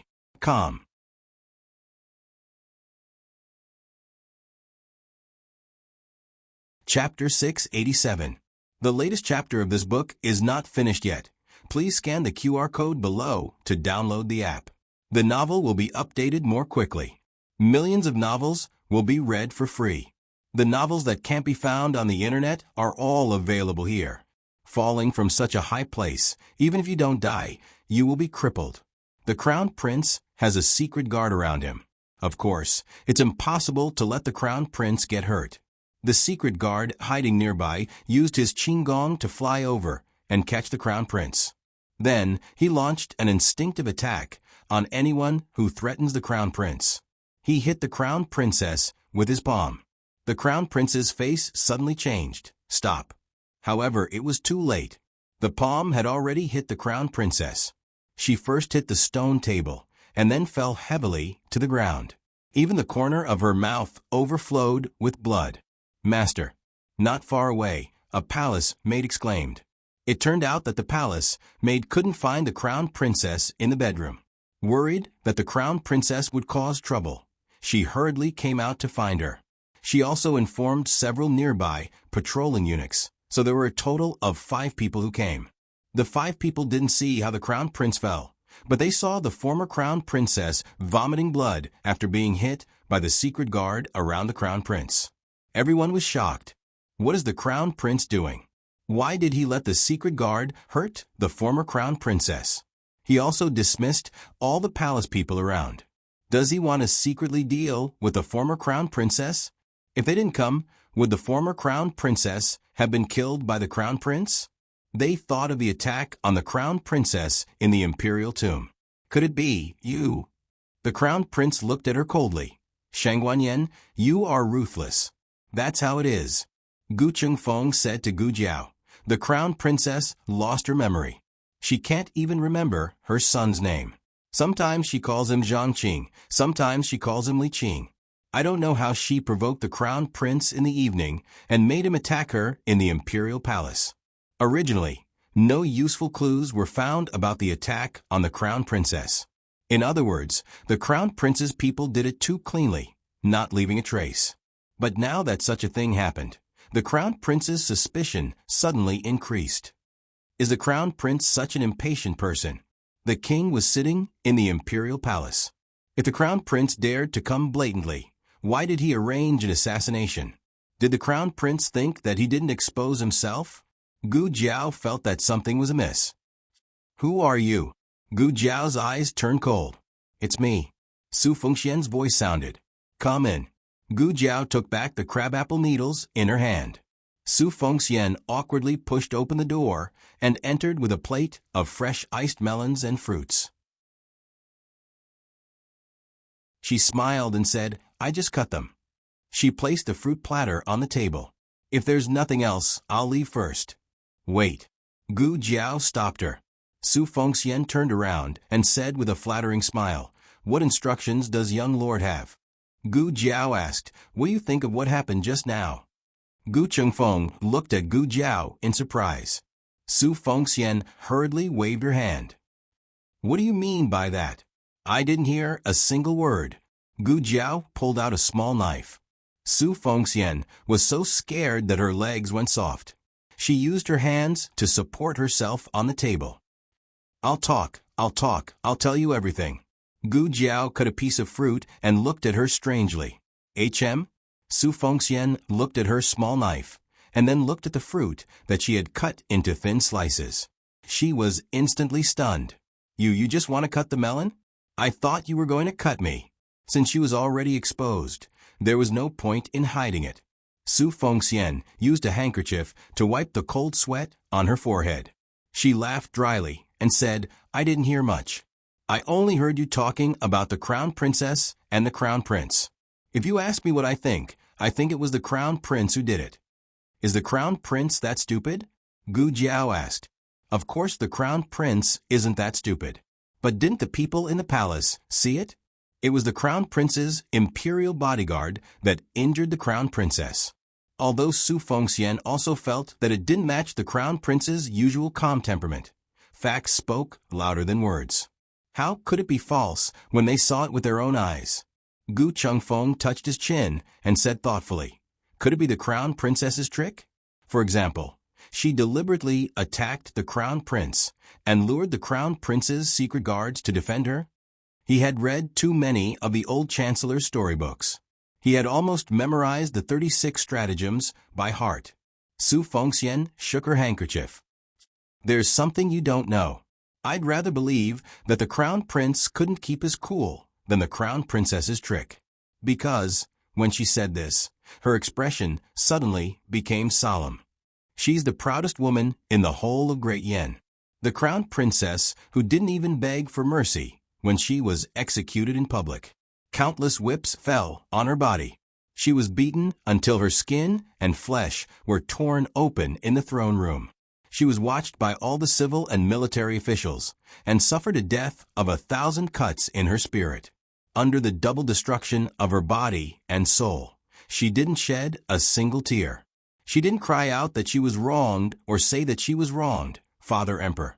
If she was willing to bend her lofty and unyielding character and kneel down to beg the monarch to forgive her, how could she end up in such a miserable state?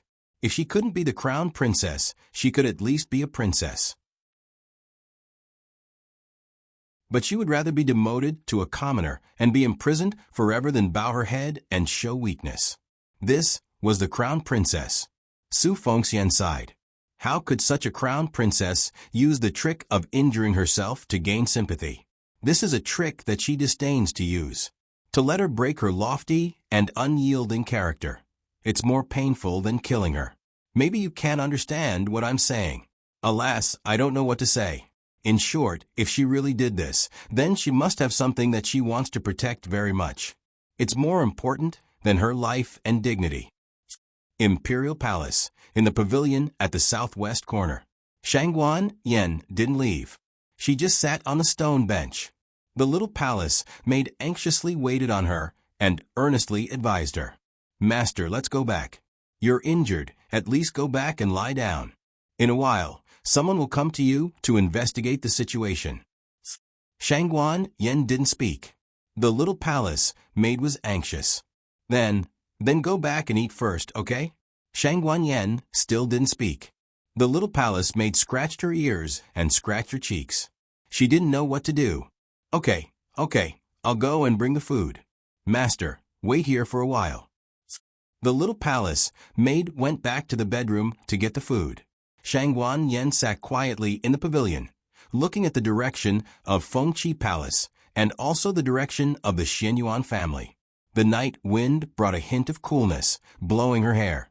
Suddenly, a small figure carved from jade climbed the steps on both hands and feet and came to the pavilion. She poked out her cute little head from behind the pillar. Huh, who are you? When Shangguan Yen heard the child's tender little voice, she regained her consciousness and turned her head to look at the other party. Seeing a beautiful little girl wearing a palace dress, she smiled slightly. I am Shangguan Yen, who are you? Oh, children have an instinct to distinguish malicious intentions. The young princess felt goodwill from her, so she came out from behind the pillar. I am Shangguan Shui, they all call me young princess. Little Junju. Shangguan Yen also called out. The young princess went to climb the stool, but the stool was too high, she couldn't climb up. Shangguan Yen helped to carry her up. After she sat down, she said seriously like a little adult, "Thank you. By the way, your surname is Shangguan. Are you a princess? Or are you a princess like me?" If she was outside, she might not ask this. But in the palace, the Shangguan women were generally royalty. Shangguan Yen said, "Neither." Huh. The young princess grabbed the corner of her clothes. She obviously didn't understand why there was a Shangguan woman in the palace who was neither a princess nor a princess. But children's logic was different from adults. If she wasn't, then she wasn't. "Oh," the young princess said, "my father is Yen Shanjun. Who is your father?" Shangguan Yen looked at the young princess with an epiphany. "So you are ninth uncle's daughter." The young princess was a smart child. When she heard this sentence, she quickly reacted. "You call my father ninth uncle, so I am your little cousin. But why haven't I seen you before? Which uncle's child are you? Why don't you speak? Could it be?" She had several uncles who had passed away because of their old age. The young princess seriously frowned and climbed to the stone table. She stretched out her small hand and patted Shangguan Yan's shoulder. "Don't be sad." "I'm not sad. I haven't seen him for more than 10 years. Even when she returned to the palace, he didn't summon her. She also didn't take the initiative to greet him. The two of them were in a deadlock." The young princess understood and no longer mentioned this sad topic. "Young princess. Young princess. Where did you go, young princess?" "Oh, they found me. I can't play with you today." The young princess slipped down from the stool and waved to Shangguan Yen. "Cousin, goodbye." The young princess was brought back to the emperor's bedroom by the palace servants. Yen Shanjun was the posthumous son of the empress dowager. He was more than 20 years younger than the emperor. He was raised by the emperor as his own son. The emperor had feelings for Yen Shanjun as if he was his own son, but he didn't have the expectation that his son would succeed. Without expectations, there would be no disappointment. Therefore, Yen Shanjun became the emperor's favorite younger brother. Because of this, the young princess was particularly favored. The young princess went directly to the emperor's study. The study was an important place. Even the princes and princesses couldn't enter and leave at will. But for the young princess, it was just a small vegetable garden. She could enter whenever she wanted. At this moment, the terrifying tyrant of the great Yen was looking at the memorial in his hand with a cold face.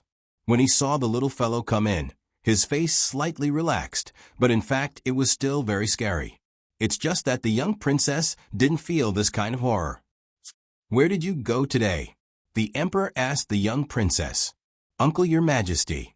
The young princess first gave a dignified salute, then raised her small head and honestly said, "I went to the pavilion to play. I met a cousin today." The emperor picked up the teacup and took a sip. The young princess sighed sadly. "Her name is Shangguan Yen. She is so pitiful. Her father died more than 10 years ago." The emperor spat out a mouthful of tea. Digression. The young princess' warm reminder. At the end of the month, the votes will be cleared. Dear fairy sisters, if you have a vote, please vote now. The latest chapter of this book is not finished yet. For more wonderful content, please scan the QR code below to download the app. Novels are updated faster. Millions of novels are free to read.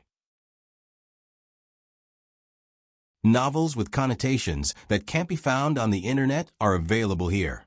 https://www.zhbqg.com/89642_896428266/1073604997.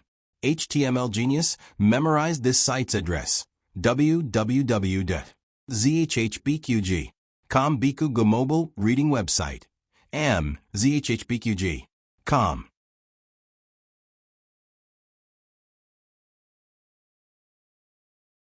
Chapter 688. The latest chapter of this book is not finished yet. For more exciting content, please scan the QR code below to download the app. Novels are updated faster. Millions of novels are free to read. Novels that can't be found on the internet are all available here. The king looked at the little bean in front of him and swallowed the words account. His eyes were heavy as he said, "Who told you this?" Outside the imperial study, the eunuchs and palace maids who heard this sentence had already knelt on the ground. Even the palace steward who was carrying snacks in the room also knelt at the door. He raised the tray high above his head and trembled all over. The young princess was a focused child. She didn't notice the movement at the door and outside the door. She said with a childish voice, "Shang Guanyan told me." The king's eyes were filled with a terrible storm. She said that I am dead. The young princess tilted her head seriously. She didn't say it directly. But I am so smart, of course I can guess it. When I asked her who her father was, she seemed a little sad. She said that she hadn't seen her father for more than 10 years. So I thought that her father must be dead. Otherwise, how could he not see her for more than 10 years? The king's old blood was stuck in his chest, and he almost had a stroke. The palace maids outside the imperial study were all scared pale. "Young princess, you're the first one to curse the monarch like this since ancient times. If you lose your little head later, don't blame us for not pleading for you." The monarch clutched his chest and asked about the content of the conversation between the two. Finally, he confirmed that Shang Guanyan really didn't say anything, nor did she give any hint in this regard. It was all the little bean's random interpretation. If it was someone else who said this, they would have been beheaded hundreds of times. The king suppressed his anger and said in a heavy tone, "Tomorrow you will go to the imperial school and study with the Taifu." "Ah, why?" "The young princess doesn't want to study." The king said, "You are 4 years old. It's time for you to learn." He whispered, "At least you can understand human language." The young princess's ears were sharp. She heard his whisper and said with a dissatisfied face, "I can understand human language. I can understand Uncle His Majesty's words." "Woo woo," she wanted to say more, but the head of imperial household came in and covered her mouth in time. "Oh my God, little ancestor, you've already cursed the monarch to be dead. So stop cursing the monarch to be inhuman." The chamberlain smiled and said, "I will bring the young princess back to her room." "Woo woo woo. Don't cover my mouth. I still want to talk. I still want to say it." The young princess was carried away by the head steward of the palace. After the Minister of Internal Affairs settled the young princess down, he felt as if he had shed a layer of skin. The young princess looked very obedient, but she was not an easy child to deal with. "Your Majesty." The Minister of Internal Affairs, Zhang Dequan, was sweating profusely as he returned to the imperial study. At this time, night had already fallen. The light in the surroundings converged, and darkness gradually enveloped the entire palace. Although the imperial study was lit, the night breeze blew in from time to time, causing the oil lamp to flicker. The monarch's originally ruthless and cold expression became even more uncertain. The monarch asked in a deep voice, "Have you investigated thoroughly? How did the young princess get there?" Zhang Dequan replied, "I have carefully asked the palace servants by the young princess' side. The young princess ran there herself." In other words, no one lured her there. The monarch picked up a memorial and said, "That matter, go and do it."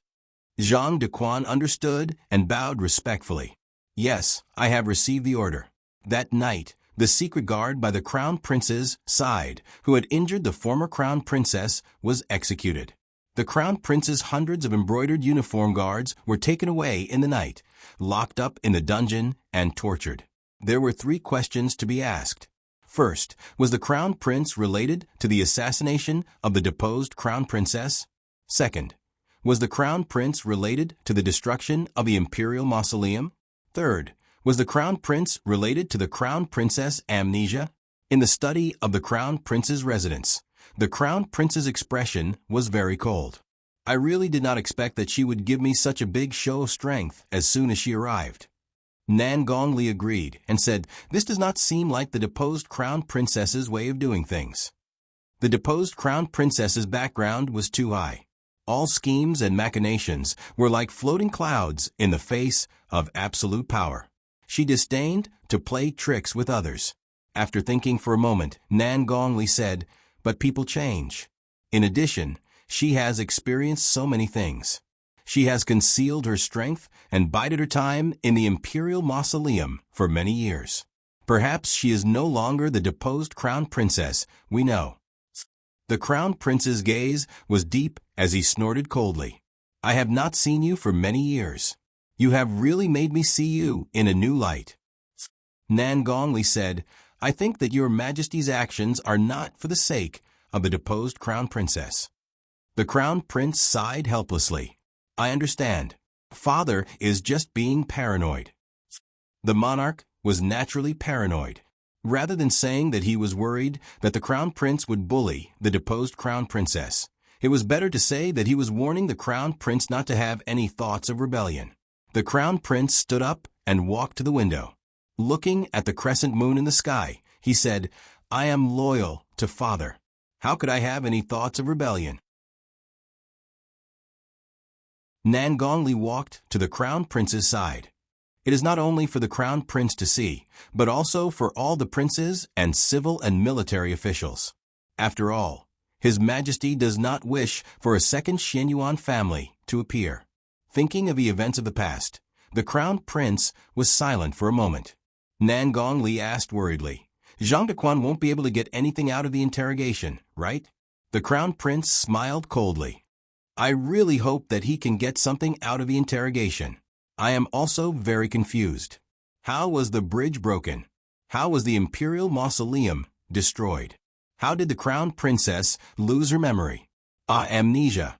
Hearing this, Nan Gongli more or less understood that the Crown Prince's side had been cleaned up. The brocade guards that were taken away should have nothing to do with the assassination of the Crown Princess. Thus, no matter how they were interrogated, there would not be any evidence against the Crown Prince. The Crown Prince looked coldly at Nan Gongli. Didn't you say that there was no one by her side that she could use? Why did none of the people I sent come back? Nan Gongli hurriedly bowed and said, I have secretly investigated the Crown Princess. These years, the Crown Princess has indeed not had any powerful experts by her side. Could it be some surviving member of the Xianyuan family? The Crown Prince said, the Xianyuan family has long been exterminated. How could there be any surviving members? The men of the Xianyuan family were either killed in battle or executed. Even the infants in swaddling clothes were not spared. Although the women were sent to the educational division, they could not bear the humiliation and all committed suicide. The Crown Prince continued, the surviving members are the deposed Crown Princess and the imperial grandson. At the mention of the imperial grandson, the Crown Prince's face became even colder. You still haven't found the whereabouts of that child? Nan Gongli hurriedly said, I have already given the order. There should be a result soon. The Crown Prince said coldly, to cut the weeds, you must remove the roots. Nan Gongli said, I obey. Father, Father. Suddenly, a young and tender voice came from outside the study. The Crown Prince's expression changed, and he gave Nan Gongli a look. Nan Gongli understood and hid behind a bookshelf. A toddler stumbled into the room. The Crown Prince walked over with a smile and picked up his younger daughter. Ling, why are you here? The younger daughter said, I can't sleep. I miss Father. The Crown Prince smiled. Father will sleep with you, okay? Okay. I also want Father to tell me a story. Okay. Tell me, what story does Ling want to hear? The Crown Prince carried his younger daughter out of the study. Along the way, his happy and doting laughter could be heard. Nan Gongli came out of the study and touched the wound on his right arm. His eyes were cold as he said, Xiao Lulang, the son will pay for the father's debt. This time, you can't escape. Gu Jiao had eaten dinner at Heavenly Fragrance Pavilion and was preparing to go back. Suddenly, a gerfalcon flapped its wings and flew to Gu Qingfeng's windowsill. Gu Jiao was surprised. Xiao Jiao also looked at Gu Jiao in surprise. Its wings stopped flapping in midair. The only one who was not surprised was Gu Qingfeng. It seemed that Xiao Jiao had come here more than once or twice. There was a rolled-up piece of paper tied to Xiao Jiao's right leg with a red string. Gu Jiao looked at Gu Qingfeng. Gu Qingfeng said, Take it down and take a look. It's most likely written by Xiao Hong. Gu Jiao learned from Martial Mother then that Xiao Hong and Gu Qingfeng had frequently gone to her rented residence to wait for her in the past few days. Thus, they had bumped into each other. However, Gu Jiao did not expect that the two of them would secretly send letters. Gu Chengfeng explained, "It's inconvenient for him in the inner city. If there's a day when he can't leave the city, he'll have Xiao Jiu send a letter to ask me if you've returned." Gu Jiao untied the piece of paper from Xiao Jiu's right leg. On the paper was Xiao Heng's handwriting. There weren't many words. It first asked about Gu Jiao's whereabouts, and then said something. "What's wrong?" Gu Chengfeng saw that Gu Jiao's expression was cold and could not help but ask, "Did something happen to Xiao Heng?" Gu Jiao handed him the piece of paper. He met Nan Gong Li. It was because he met Nan Gong Li that Xiao Heng gave up on leaving the city. He did not want to accidentally bring Nan Gong Li's people to Gu Jiao's place. With Nan Gong Li's methods, he would definitely investigate the people of Zhao Kingdom who entered Chengdu, especially the identities of Gu Jiao and Xiao Lulang. Xiao Heng reminded Gu Chengfeng to pay attention to the movements of Qinqiang Academy on the note. Seeing this name, Gu Chengfeng's eyes darkened. It was Nan Gong Li who injured Gu Yan, right? It caused Gu Yan's heart disease to act up, and he was half dead. He had no choice but to go to Yan Kingdom for surgery. It's him. Gu Jiao looked in the direction of the inner city through the window, her eyes overflowing with murderous intent. It's time to settle the score with Nan Gong Li. The latest chapter of this book is not finished yet. For more exciting content, please scan the QR code below to download the app. Novels are updated at a faster rate. Millions of novels are free to read. Novels with connotations that you can't find online are all available here. https://www.zhbqg.com/89642_8964226/107346-352. HTML Genius memorized this website's address in 1 second. www.zhbqg.com Bikuga mobile reading website. zhbqg.com.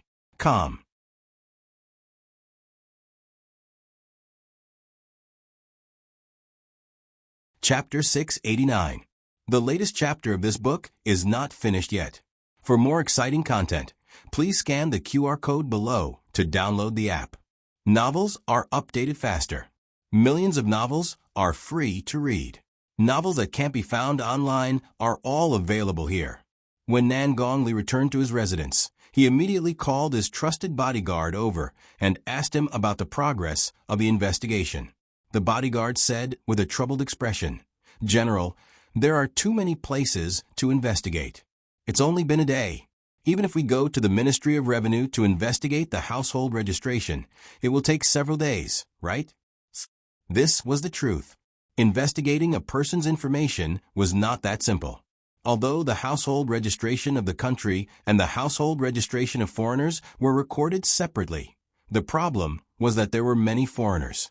In addition, the Ministry of Revenue wouldn't really give them the household registration of foreigners for investigation. In fact, if someone went to watch the archery competition, they wouldn't find the name Xiao Lulang unfamiliar. However, the distance between them was like a mountain. Nan Gong Li didn't pay attention to archery, so he had never heard of the new student of Zhao country, Xiao Lulang, who single-handedly changed the style of the 3 archery competitions. It wasn't that Nan Gong Li didn't empathize with the difficulties of his subordinates, but he also had his own difficulties. The crown prince didn't even tell the Han family about the assassination of Xiao Lulang and entrusted him with an important task. As a result, he messed up in Zhao country and let the person escape to the king's eyes. If the king knew about this, they would all be finished. Nan Gong Li frowned and said, "I don't care what method you use. You must find Xiao Lulang within 3 days." The bodyguard felt bitter. Not to mention 3 days. Even 30 days might not be enough. There were so many people in Chengdu. Finding Xiao Lulang was tantamount to finding a needle in a haystack.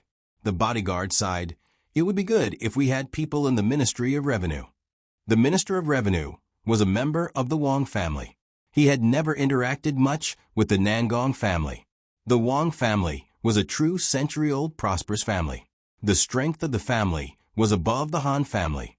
If it weren't for the fact that Wang Xianfei couldn't give birth to a son, the position of crown prince would have been uncertain. It was difficult to sneak into the Ministry of Revenue to investigate the household registration. The Nangong family and the Wang family had experts. It wasn't worth it to alert the enemy. Nangongli frowned. If you have time to talk nonsense, hurry up and find him. Yes. The trusted guard hurriedly retreated. Nangongli closed his eyes. He had to find Xiao Lulang as soon as possible and kill him. The crown prince had already been disappointed in him once. He couldn't afford to be disappointed a second time. Before Nangongli returned to his room to rest, he inexplicably thought of his injured youngest son. He hadn't gone to see him for 2 days. He thought for a moment, then turned and went to Nangonglin's courtyard. Nangonglin did not know that his father was coming. He was lying on his side on the bed without a care for his image. As he shook his legs, he leisurely listened to the servant talking about the bowls competition. Are you sure? The Qinxiong Academy lost?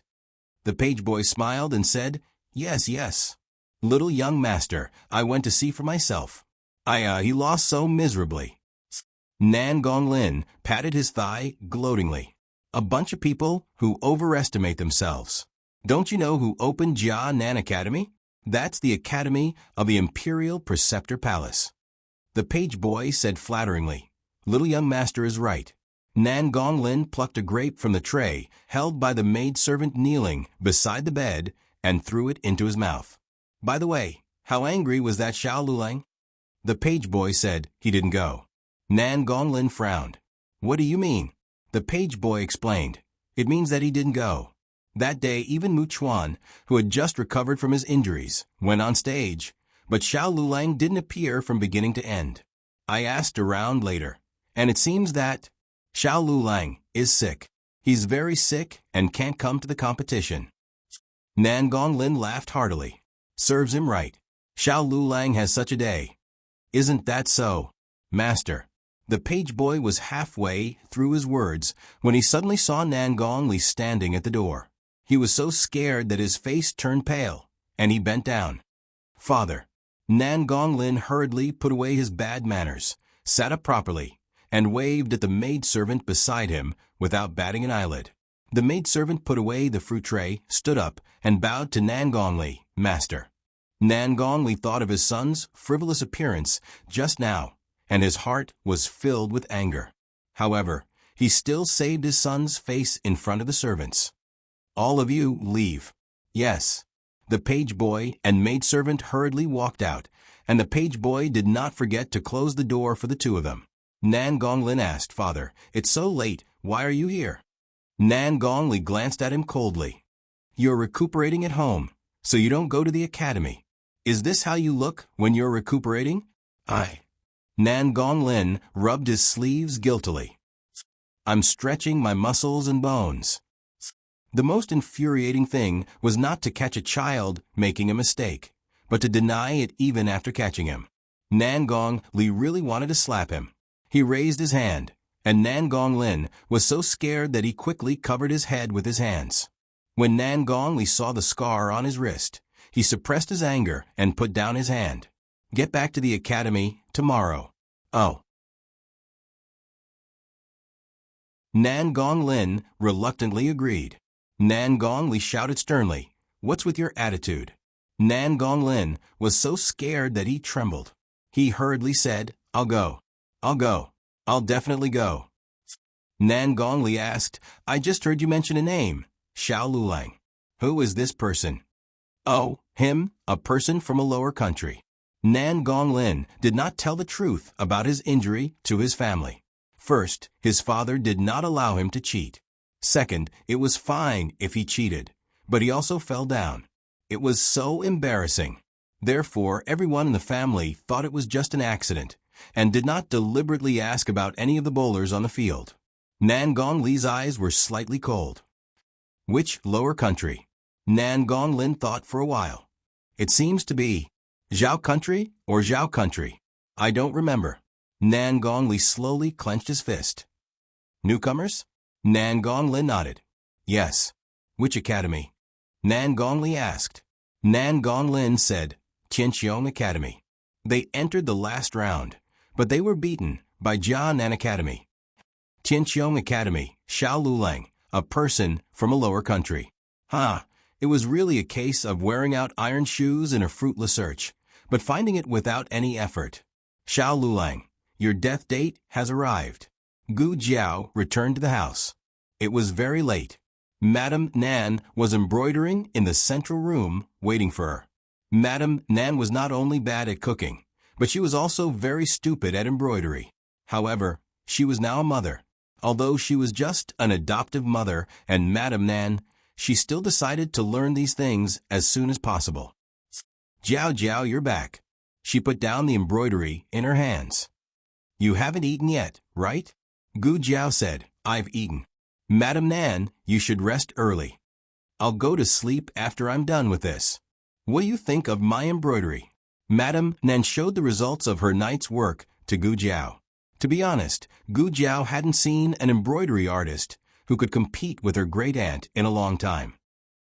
You've improved, Gu Jiao said, without changing her expression. Mistress Nan smiled happily and said, Is that so? I think so too. Madame Nan was praised and became even more energetic. She started embroidering in high spirits. Gu Jiao wanted to say something, but stopped. Forget it, as long as Madame Nan was happy. Gu Jiao went to Gu Yan's room. Gu Shaoshun was already fast asleep. Gu Yan was a light sleeper, or it could be said that he hadn't slept at all. Gu Jiao touched his forehead. I said I would come back. Gu Yan made a small nasal sound. Go to sleep, Gu Jiao said softly. The next day, Nan Gongli woke up before the sun rose. If it wasn't for the fact that it was too late last night and the inner city gates were already closed, he might have killed his way to Qinqiang Academy in the middle of the night. The moment the inner city gates opened, Nan Gongli sat in the carriage and drove out. Although Xiao Lulang was just a weak scholar, he was as cunning as Marquis Xianping. He didn't feel at ease leaving him to his subordinates. He wanted to kill him personally. Nan Gongli's carriage arrived near the academy. The carriage driver was his trusted bodyguard. He disguised himself, and no one recognized his original appearance. Go and ask, Nan Gongli said. Yes. The bodyguard jumped off the carriage and went to the gate of Qinqiang Academy. He handed a string of knife coins to the gatekeeper and smiled. Little brother, I'm from 5 Mountains Academy. My master admires Master Zhao's character and wants to get to know him. I'm here to ask if Master Xiao has Xiao Lulang come.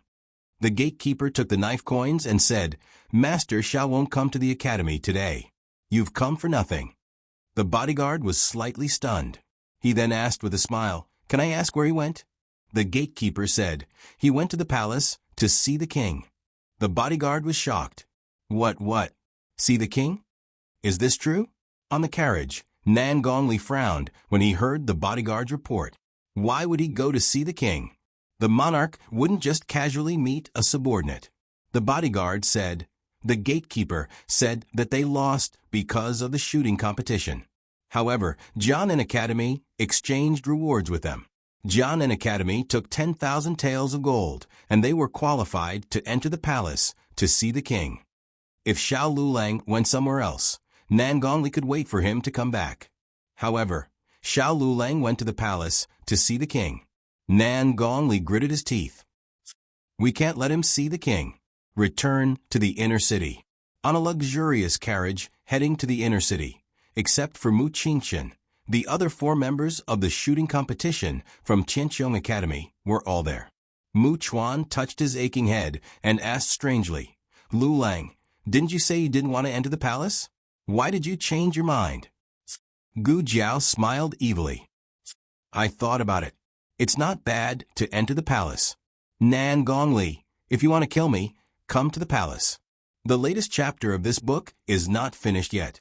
For more exciting content, please scan the QR code below to download the app. Novels are updated faster. Millions of novels are free to read. Novels with connotations that can't be found on the internet can be found here. https://www.zhbqg.com/89642_89642-107345943.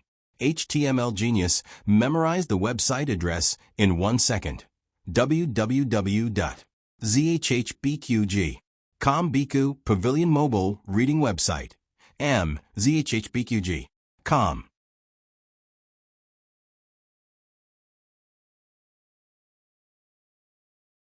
Chapter 690. The latest chapter of this book is not finished yet.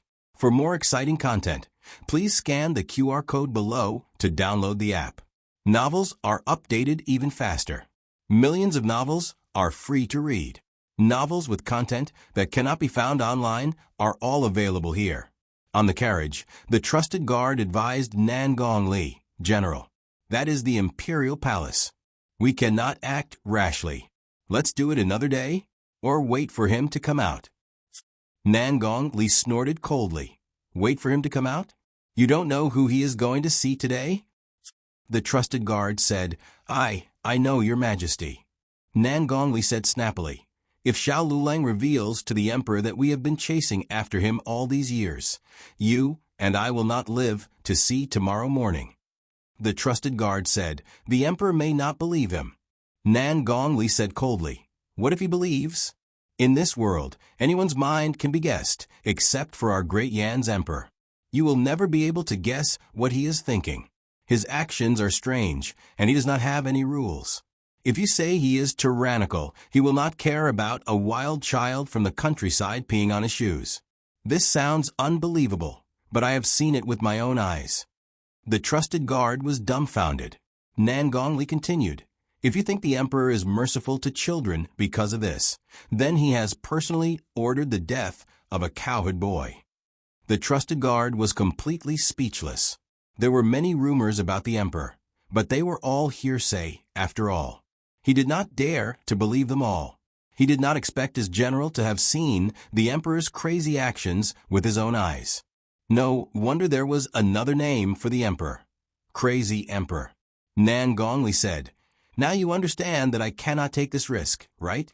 Even if Xiao Lulang only has a 1 in 10 chance of making the emperor believe him, I cannot gamble with my life. The trusted guard cupped his fist. I understand. General, this trip is dangerous. Let me assassinate him. Dangerous? Nan Gong Li smiled meaningfully. Xiao Lulang really put in a lot of effort to see the emperor. But does he think this is foolproof? He will soon know that it is 100 times easier for me to kill him in the imperial palace than outside. The carriage wobbled into the inner city. The furthest place Gu Jiao had walked in the inner city was the Canglan Women's Academy. She didn't know what it was like after that. Along the way, she did not hide her curiosity. She lifted the curtain and openly looked around. In fact, other than Mu Chuan, who had entered the palace before, the rest of them were entering the palace for the first time. They were also quite curious. Mu Chuan was very happy to be their guide. He pointed at the shops by the roadside and introduced them one by one. Which shop had delicious preserved fruits, and which shop had greasy pork knuckles. We've arrived at Chanyang Street. After the carriage made a turn to the east, Mu Chuan exclaimed excitedly, we'll reach Great Yen Gate after making another turn. Although he had the experience of entering the palace, the feeling of going with his family and classmates was very different. Wu Fuzi was in the carriage in front. He looked calm, but in fact, he was eavesdropping. After all, it was his first time entering the palace. What is Great Yen Gate? Gu Jiao asked. Mu Chuan introduced it with pride. You're from Zhao Kingdom. You may not know, but there are 5 gates in Great Yan's palace. The first gate is Gao Gate, followed by Fengtian Gate, Duan Gate, Meridian Gate, and Taihe Gate. The place we're going to is one of the 3 main halls behind Meridian Gate, the Golden Imperial Hall. It was originally called Taihe Hall, but it was later renamed. As expected of Zhao Kingdom, there were several more gates than Zhao Kingdom's palace. The carriage couldn't travel too fast near the palace, so it took them about 15 minutes to reach Gao Gate. Today's visit to the palace was scheduled. So there was a 30-year-old eunuch waiting outside Gao Gate. When he saw the carriage stop, he went up and asked with a smile, "Are you a teacher and student from Qianqiang Academy?" Wu Fuzi lifted the curtain and got out of the carriage. He saluted the eunuch and said politely, "I'm Wu Cheng from Qianqiang Academy." The eunuch said with a pleasant expression, "Ah, you're Wu Fuzi. I've heard a lot about you. My surname is Li. Wu Fuzi can call me Li Sandy." Wu Fuzi didn't take others' politeness as his confidence. He smiled and saluted. "So it's eunuch Li." Li Sandy's smile deepened. "Then please get out of the carriage with Wu Fuzi and the other young masters. I'll bring you into the palace." Gu Jiao and the others got out of the carriage. Among them, Li Sandy only recognized Mu Chuan. He smiled and greeted Mu Chuan. "Young Master Mu, long time no see." Mu Chuan obviously didn't know Li Sandy. Li Sandy smiled. "I used to work in Baoha Palace and was transferred to the Imperial Palace last year. I've seen young Master Mu from afar at the Spring Lantern Festival banquet." "I see." Mu Chuan nodded and greeted, then called Eunuch Li. "Don't underestimate the eunuchs of the throne room. They went to the Imperial Palace every day and were the closest people to the emperor. Although they didn't want to win them over, at least they shouldn't look down on them." Mu Chuan usually looked silly and sweet, but he had a keen sense of social interaction as a young master of an aristocratic family. Li Sandy smiled until his eyes couldn't be seen. Gu Jiao, Yuan Shao, and the others didn't deliberately get close to Li Sandy. Li Sandy didn't pay attention to everyone. He gave face to Wu Fuzi because he was the master of the fencing team. He gave face to Mu Chuan because he was the legitimate son of the Mu family. The other three people's identities were a little. Li Sandy glanced around and saw Gu Jiao with a birthmark on the left side of her face. He paused for a moment. This kind of appearance was really rare. The other party's temperament was even rarer. It was reasonable to say that people with a disfigured face would feel inferior, but this young man had an imposing appearance and a valiant posture. He exuded an unruly arrogance from head to toe. It can't be, right? He looks so arrogant. Eunuch Li? Mu Chuan blocked Eunuch Li's line of sight at the right time. He didn't want anyone to pay too much attention to Xiao Liulang's appearance and look down on Xiao Lulang. Li Sandy came back to his senses and smiled awkwardly. "We'll be there soon. Speaking of which, why didn't Master Su come this time?" Mu Chuan said, "My fourth brother had something to do at the last minute." He had already asked concubine Xian to apologize to His Majesty. Concubine Xian was the legitimate daughter of the Wang family. Her sister-in-law, old Madame Wang, was the younger sister of old Master Mu. Li Sandy sighed. "Sa, you guys are really bold. You actually dared to exchange rewards with the people of Jianan Academy. Aren't you afraid of His Majesty's blame?" Gu Jiao nodded. "That's right. Give me back my gold." Mu Chuan smiled. "Jianan Academy is run by the State Preceptor Hall. His Majesty has let them play in the palace many times. Why would he still want to see them?" He had asked concubine Xian, and she said it was okay. That was why he did it. They walked through a long bluestone palace path. There was a checkpoint at the Fengtian Gate and the Duan Gate respectively. After passing through the Duan Gate, they would arrive at the outer court. Mu Chuan introduced it to Gu Jiao. The east side is the Imperial Clan Court, the Six Ministries, and the Honglu Temple.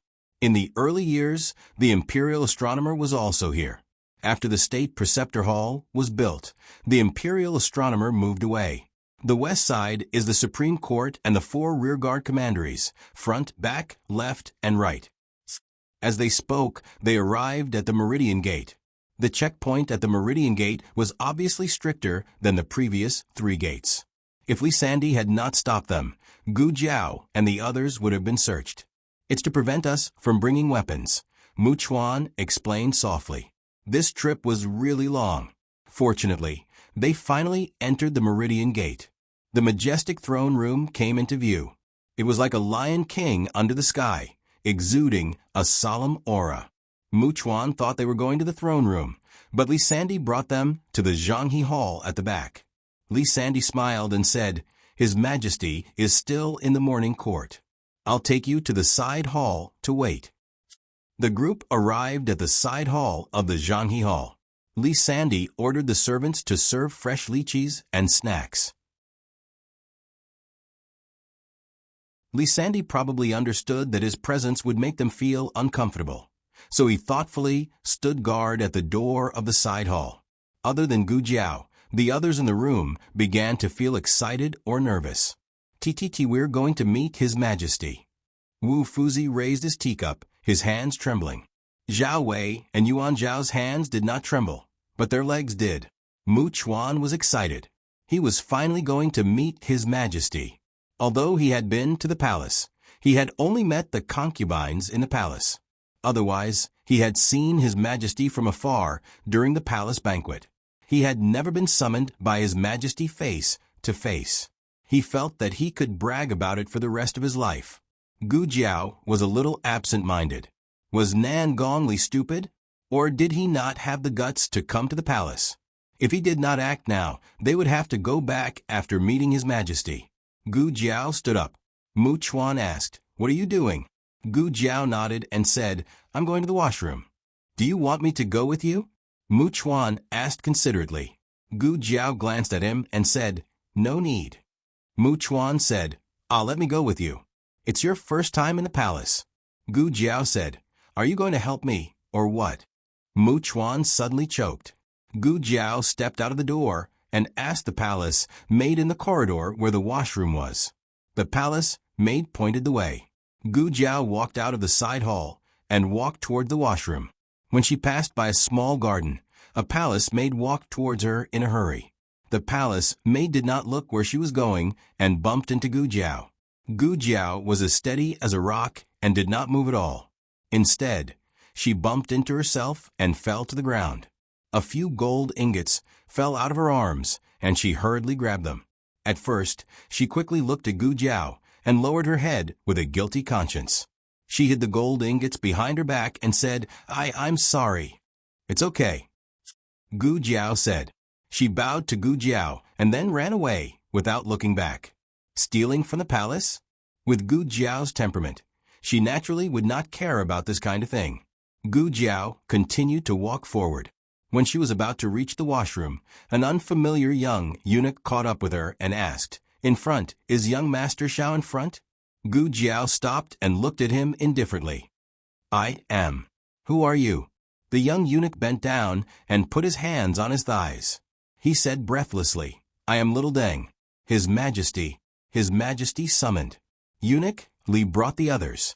I came to bring young Master Xiao over." "Young Master Xiao, hurry, follow me. Don't let His Majesty wait too long. Otherwise, when His Majesty blames you, young Master Xiao will suffer." "Oh." Gu Jiao turned around and said, "Then I'll have to trouble you to lead the way." The young eunuch wiped the sweat on his neck with his sleeve and said, This way, please." Gu Jiao followed him and walked forward. "This is not the way I came," Gu Jiao said. The young eunuch said, "That way is too late. The corridors take a long time. If we go from here, we will reach the throne room in no time." Gu Jiao said, "Oh." The young eunuch continued to lead the way. The flattering smile on his face gradually froze and was replaced by a look of disdain and calculation. Gu Jiao followed him out of the hall of Zhanghe and came to a lush grassland. To the east of the grassland was a small greenhouse, and to the west was a small woodshed for storing tools. "We will be there soon," the young eunuch said with a fake smile. "It doesn't matter if we don't get there," Gu Jiao said. The young eunuch was stunned. He glanced at the woodshed without being noticed. Gu Jiao said, "Are you not going to take me to the woodshed?" The young eunuch was stunned again. Gu Jiao said indifferently, "Then I'm really going." Then she walked past the young eunuch and through the door of the woodshed. The young eunuch's eyes trembled. He subconsciously reached out his hand as if he wanted to grab Gu Jiao, but in the end he didn't have the courage. Just as he was hesitating, the door of the woodshed was pulled open from the inside with a clang. Two powerful eunuchs walked out fiercely. One of them had a rope in his hand, and the other had a sack in his hand. Gu Jiao looked at the sack and raised her eyebrows. Oh, they were on the same side. The eunuch holding the sack coldly said to the young eunuch, "Why are you talking nonsense with him? Why aren't you going to catch him?" Yes, yes. The young eunuch received the order and steeled his heart. He gathered his courage and threw himself at Gu Jiao. The young eunuch didn't know martial arts. The two older eunuchs did, but they weren't very good. If the person entering the palace today was the real scholar Xiao Lulang, this lineup would be more than enough. So Nan Gongli didn't underestimate Xiao Liulang's strength. But Nan Gongli never expected that the person entering the palace would be Gu Jiao. Gu Jiao didn't have the time to waste with them. In the blink of an eye, the three of them fell to the ground. The three of them fell to the ground. They were in so much pain that their facial features were twisted. Didn't you say he didn't know martial arts? Who knows? I owe my old waist. Gu Jiao looked down at the three of them. Where's Nan Gongli? The eyes of the three flashed, but they didn't say anything. Gu Jiao tilted her head and stepped on the shoulder of one of the eunuchs. She broke his arm on the spot. Don't make me ask a third time. That person was in so much pain that his veins popped out. His whole body was covered in cold sweat, and his breathing seemed to be choked. He used the last of his willpower to suppress the pain from his body and said, What are you saying? We don't understand. This is the palace. General Nangong. How could he come? Gu Jiao calmly said. If he doesn't see me die with his own eyes, how could he be at ease? Nan Gongli had already failed once. She didn't believe that he would dare to gamble a second time. Your lives, I actually don't care at all, Gu Jiao coldly said. She stepped on the eunuch, and with a crack, the head of the eunuch under her foot tilted, and he fell unconscious.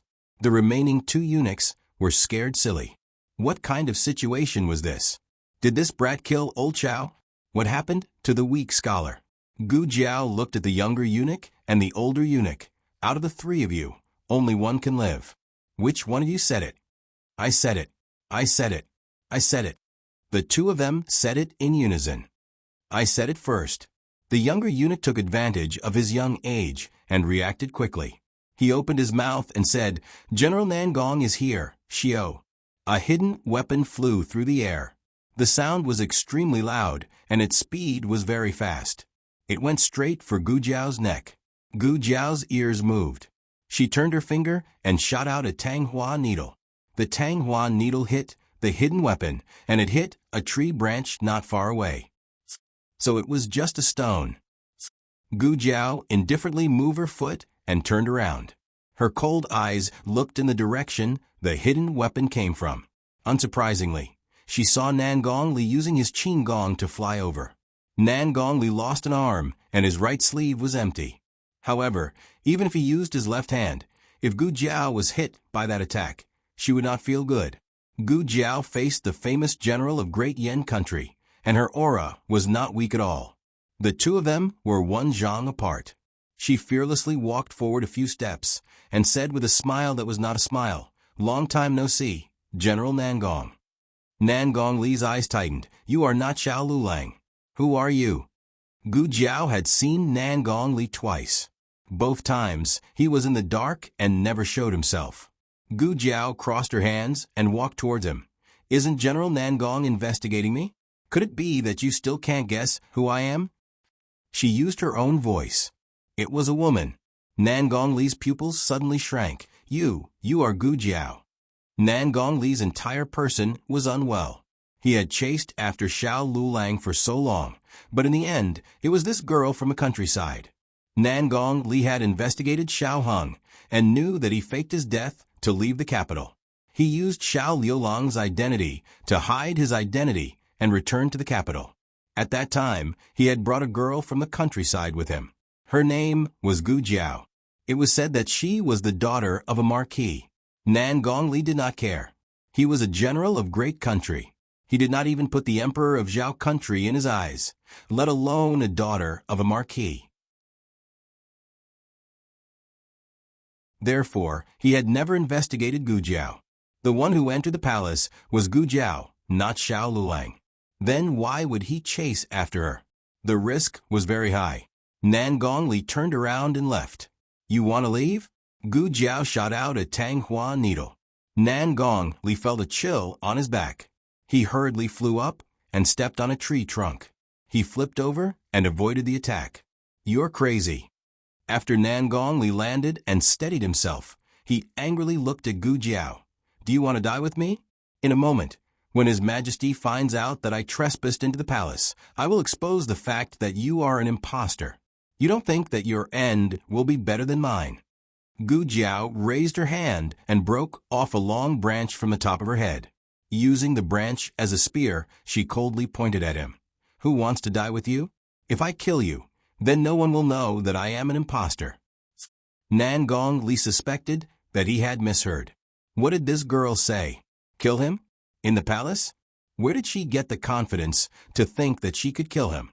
Even if he lost an arm, killing her would be as easy as killing an ant. However, there was still a risk of being discovered. For Xiao Lulang, taking this risk was worth it. For an imposter girl, there was no need. Not far away, the sound of footsteps could be heard. Nan Gong Li sneered. Girl, there are already people coming from the side hall. Don't force me to kill you. I know. So, I'll have to trouble you to die. Gu Jiao's foot tapped and she flew up. The spear in her hand was like a roaring dragon as it fiercely bit at Nan Gong Li. It was clearly just a branch, but it made her use the power of mountains and rivers. Nan Gong Li looked at the familiar spear technique, and his eyes almost instantly widened in disbelief. This is the Xinyuan family's spear technique. Digression. A new month has begun. We will continue to set sail. Guaranteed monthly tickets. Let's go. The latest chapter of this book is not finished yet. For more exciting content, please scan the QR code below to download the app. Novels are updated faster. Millions of novels are free to read. Novels that can't be found online are all here. https://www.zhbqg.com/89642_8964282/107323931. HTML Genius will remember this site's address in 1 second. www.zhbqg.com Bikuga mobile reading website. zhbqg.com.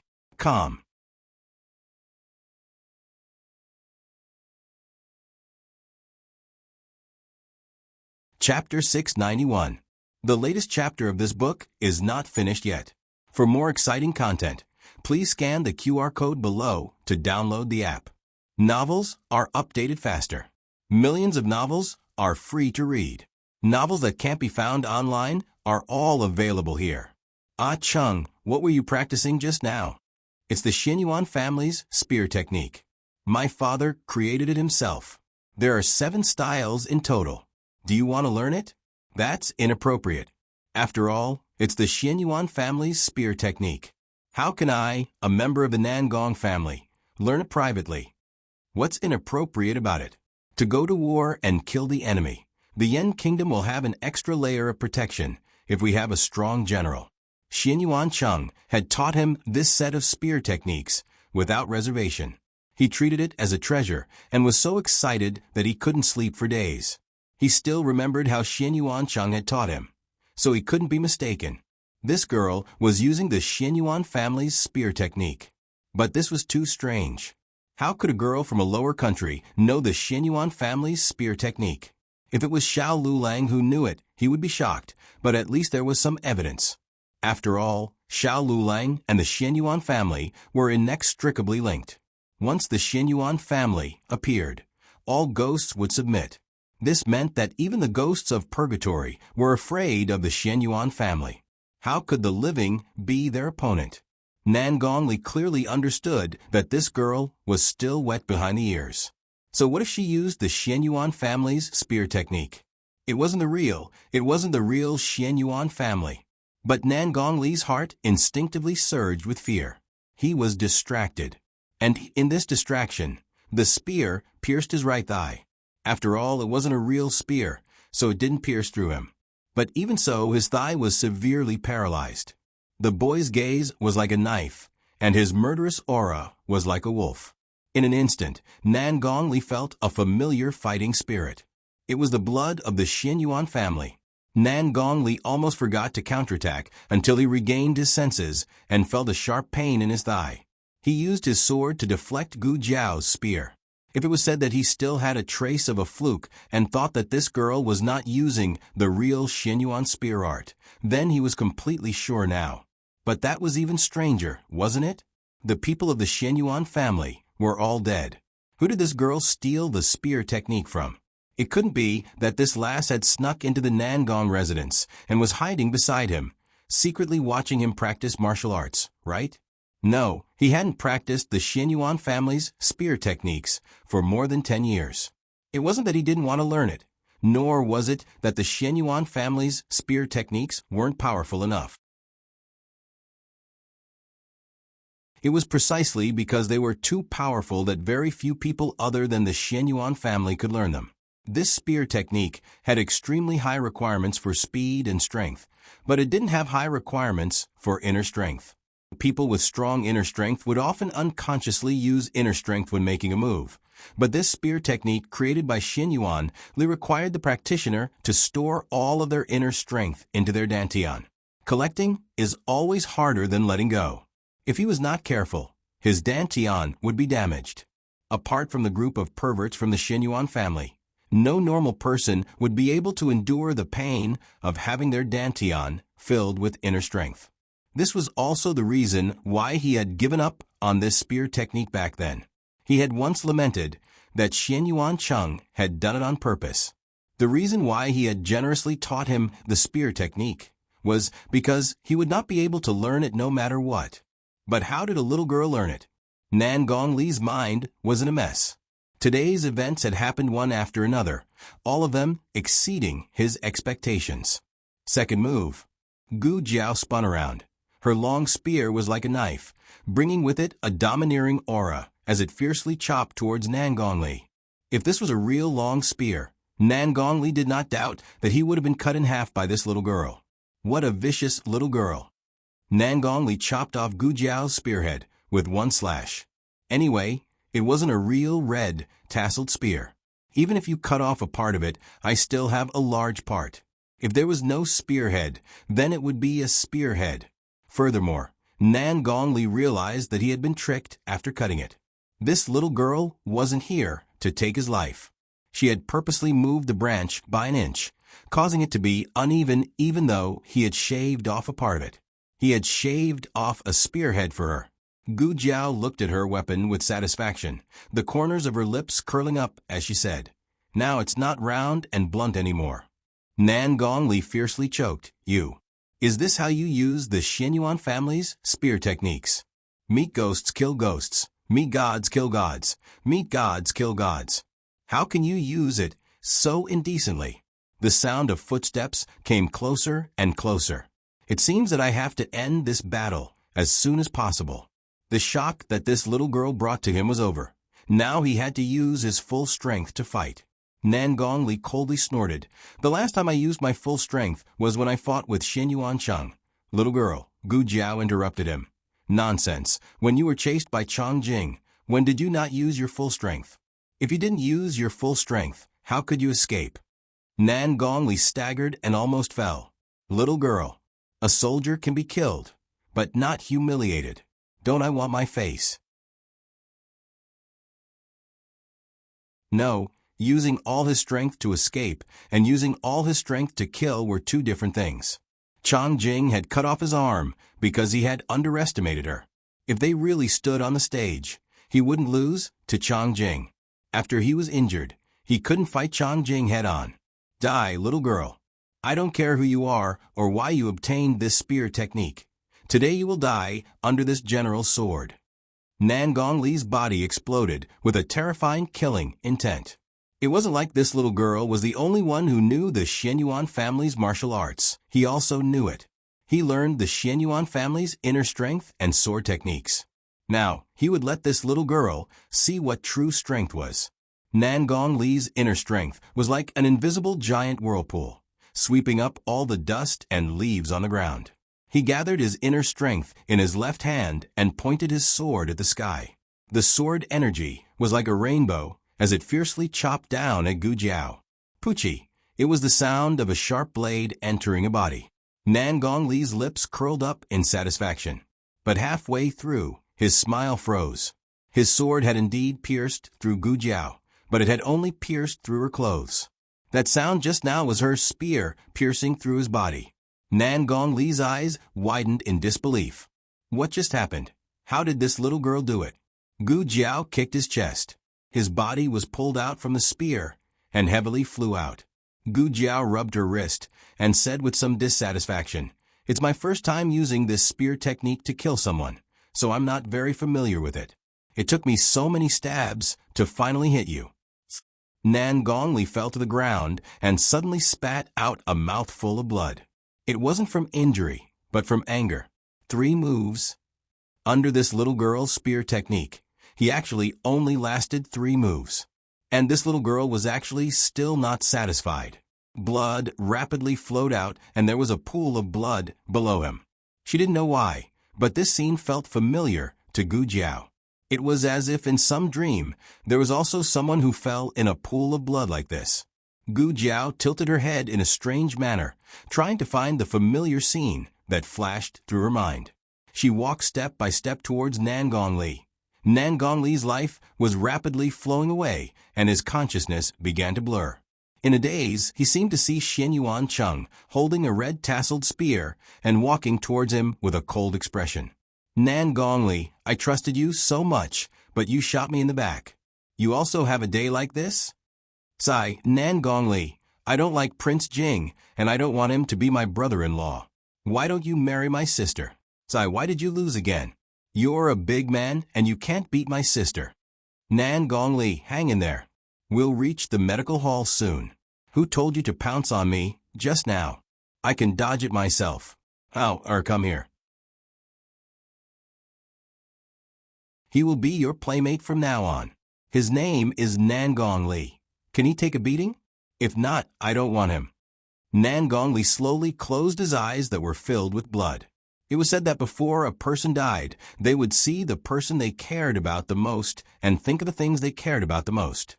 He met Xianyuan Cheng when he was 3 years old, but he couldn't get rid of him. "Xianyuan Cheng, you really are a thorn in my heart." Gu Jiao squatted down and looked at Nan Gongli, muttering to himself with a dumbfounded expression.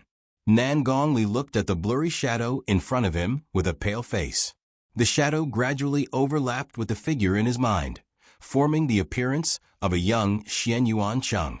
He coughed up blood and laughed out loud while trembling. Xianyuan Hao. He used Xianyuan Cheng's name when he was young. Perhaps it was because his childhood was the most innocent and sincere. "I do deserve to die. I betrayed you, betrayed the Xianyuan family. My death is not regrettable. You came to me for revenge. I'm not surprised, and there's nothing to feel wronged, but you really think that the Nangong family did all those things? You're wrong." "Ha ha ha, you're very wrong. The Nangong family can't even be considered as an accomplice. They're just a hunting dog that wants a piece of fat meat." He used the last of his strength and arched his body. His blood-stained hand grabbed Gu Jiao's collar tightly. "The person who really harmed the Xianyuan family is digression. Do you have a monthly ticket for me to secretly add a new chapter? The latest chapter of this book is not finished yet.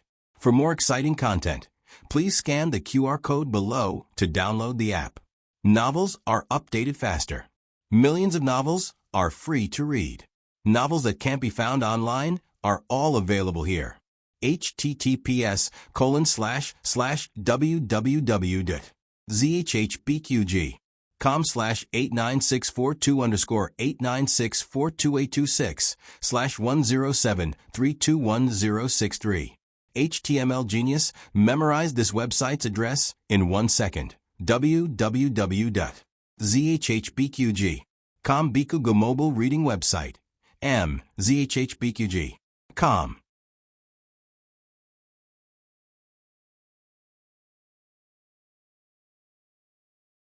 Chapter 692. The latest chapter of this book is not finished yet. For more exciting content, please scan the QR code below to download the app. Novels are updated faster. Millions of novels are free to read. Novels with content that can't be found online are available here. Lulang. Lulang, where did you go? Lulang. It was Mu Chuan's voice. Gu Jiao had been gone for too long. Mu Chuan waited for her for a long time, so he went out to look for her with Zhao Wei, Yuan Shao, and the others. Along with them was a little palace made from Zhanghe Palace.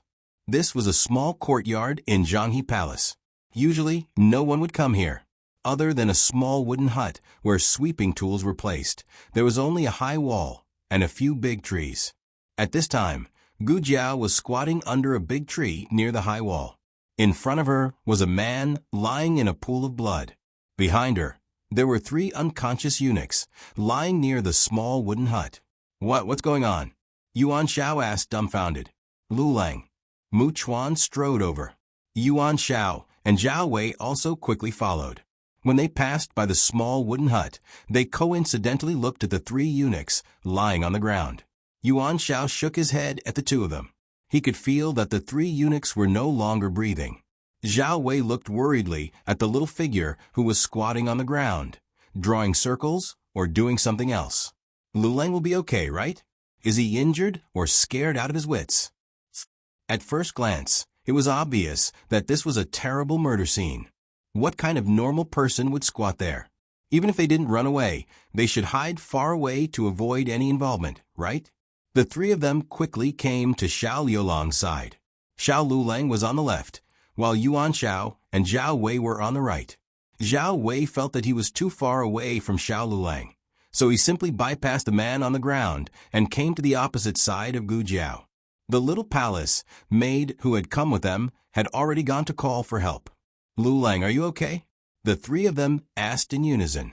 After practicing bowing together for a long time, the tacit understanding between them had improved. Gu Jiao said, "Oh, it's okay." Among the 3 of them, only Mu Chuan had seen Nan Gongli before. Unfortunately, Nan Gongli's face was covered in blood and dirt, and his face was hard to recognize. In addition, Mu Chuan was so worried about Xiao Lulang that he did not recognize him. Mu Chuan frowned and asked, "What's going on?" Gu Jiao answered honestly, he was killed. Mu Chuan looked at Gu Jiao in confusion. "Then why are you squatting here? Wait to be arrested as a murderer?" "I am the murderer," Gu Jiao said. "My legs are numb." He was really numb and couldn't get up. Mu Chuan, Yuan Shao, Zhao Wei, Mu Chuan and Yuan Shao each stretched out a hand to support Gu Jiao. On the other side, the little palace maid brought the eunuch in charge of Zhanghe Hall over. It was Li Sandy, and there were a few palace guards following behind him. They were not the imperial guards. Only the emperor had the right to command the imperial guards. At this moment, the emperor was in court in the throne room, so Li Sandy had not reported it yet. Li Sandy immediately saw the students from Qianxiong Academy. His gaze fell on Gu Jiao's lapel. Mu Chuan and the others followed his gaze, and their minds buzzed. Oh my God! Why was there a bloody handprint on Liulang's lapel? Just now, Gu Jiao was squatting there and hugging her knees. Her lapel was blocked, so they did not immediately notice the bloody handprint. Nan Gongli had left it on her lapel when he grabbed her lapel to leave his last words. According to Gu Jiao's original plan, she would run away as soon as Nan Gongli breathed his last. It didn't matter if her lapel was dirty because she was wearing an extra layer underneath. However, her legs were numb. Plan A was to announce her death. Fortunately, she was quick-witted and came up with Plan B. Next, they executed Plan B. The little palace maid had already reported the situation to Li Sandy. Li Sandy knew that Mu Chuan and the other 2 came later. At that time, only Xiao Lulang was at the crime scene. Li Sandy confirmed the identities of the 3 eunuchs. The young eunuch's surname was Hu. Everyone called him Mustache. The other 2 eunuchs were called Tong Qin and Wei Shi. The 2 of them were not eunuchs working in Zhanghe Palace. They were from the catering department of the 12 supervisors. The catering department was in charge of the imperial cuisine, palace food, banquets, and other matters. Due to their special functions, The 12 supervisors had the right to enter the 3 main halls. Today, the 2 of them came to inquire about the monarch's lunch. But didn't the 2 of them leave after asking? Why were they killed here? What was even stranger was that there were gunny sacks and ropes on the ground. What were they doing? Are you sure they were killed? Lee Sandy asked the palace guards. The 3 of them nodded. They were very sure. Gu Jiao looked at Lee Sandy and the others. The deaths of the 3 eunuchs had nothing to do with her. They were accidentally killed by Nangong Li's internal energy. Lee Sandy went to look at the man under the tree. Compared to the 3 eunuchs, this man's death was more tragic. His chest was pierced by a sharpened branch. The other party did not even take the murder weapon away. They just arrogantly left it at the scene. Lee Sandy had a premonition of the seriousness of the matter. He was the eunuch in charge of Zhanghe Palace. A murder happened under his watch. No matter how he looked at it, it was his negligence. He did not understand. The imperial palace was heavily guarded. Who would have the guts to cause trouble in the imperial palace? Didn't you see anyone suspicious? He asked the guards who were accompanying him. The guards shook their heads. Gu Jiao was not surprised. The palace was heavily guarded, but for a master like Nangong Li, it was not too difficult to avoid being seen. In addition, Nangong Li probably knew the shifts and patrols of the palace guards like the back of his hand. That was why he was able to take advantage of the loophole. Nangong Li should have carefully chosen the location of the murder. It was completely a blind spot of Zhanghe Palace. Lee Sandy finally came in front of Nangong Li. This time, he carefully looked at Nangong Li's face. The more he looked, the more he felt that something was wrong. He took out a handkerchief and wiped off the blood on Nangong Li's face. Then, he heard a cry of surprise and stood up. Eunuch Li. The guards thought that this person had come back to life and rushed over to protect Lee Sandy. But when they saw the face that had been wiped off the blood, they showed the same shocked expression as Lee Sandy. This was a serious matter. Lee Sandy immediately asked Gu Jiao about the specific situation. Who was the murderer? What had happened? What was the bloody handprint on his lapel? I'm not sure. I didn't see it. When I came, the other 3 were already dead. This one was still breathing. I know a little about medicine, so I wanted to save him. He grabbed my lapel as if he wanted to tell me who the murderer was. Unfortunately, he died before he could finish. Gu Jiao said calmly. Her expression was very magnanimous, without a trace of guilt. Mu Chuan quickly said, I can testify. Xiao Lulang really knows medicine. Zhao Wei agreed. Yes, we can all testify. On the day of our duel with Pingyang Academy, the students of Black Bamboo Academy and Songshan Academy fought fiercely. In the end, the walls of the attic collapsed. Xiao Lulang was there to save them. The deans were also there. If you don't believe me, you can send someone to ask. Yuan Xiao added, there's also Angwagong. Xiao Lulang treated Angwagong's illness. In fact, Gu Jiao's knowledge of medicine and Gu Jiao saving Nangong Li's life did not necessarily have a causal relationship. However, as long as it was proven that her medical skills were real, her action of staying to save the injured was valid. If they wanted to overturn this fact, they had to find strong enough evidence. From the bloody handprint on her body, there were only 2 possibilities for her to appear here. She could either save someone or kill someone.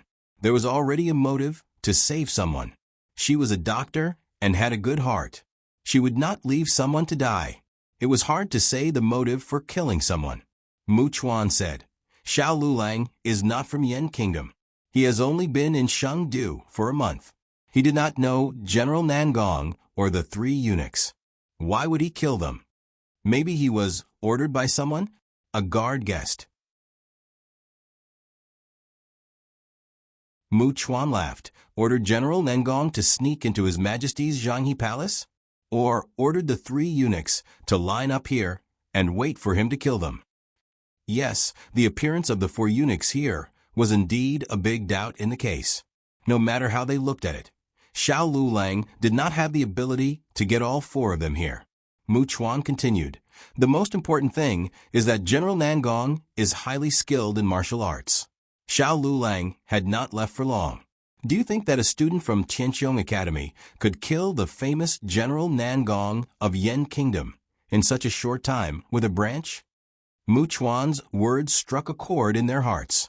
Yes, putting aside the motive and the timing of the crime, it was ridiculous that a student from a lower country could kill a famous general of a higher country.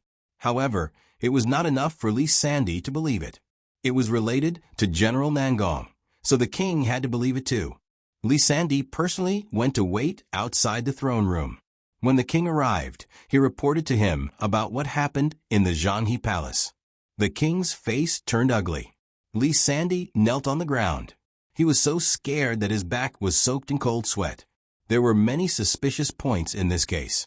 The first one was why Nangong Li sneaked into the palace. In fact, this crime alone was enough for the king to sentence him to death.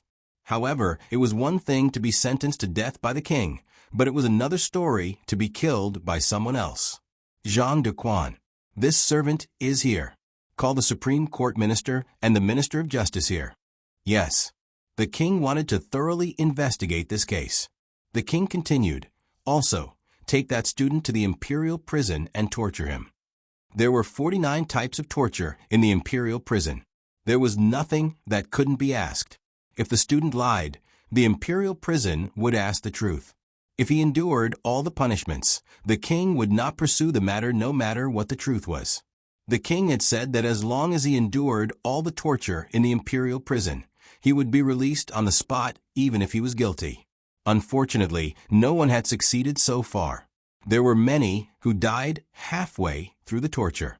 Zhang Dequan first sent people to the Ministry of Justice and the Supreme Court. Then, he personally went to escort Gu Jiao.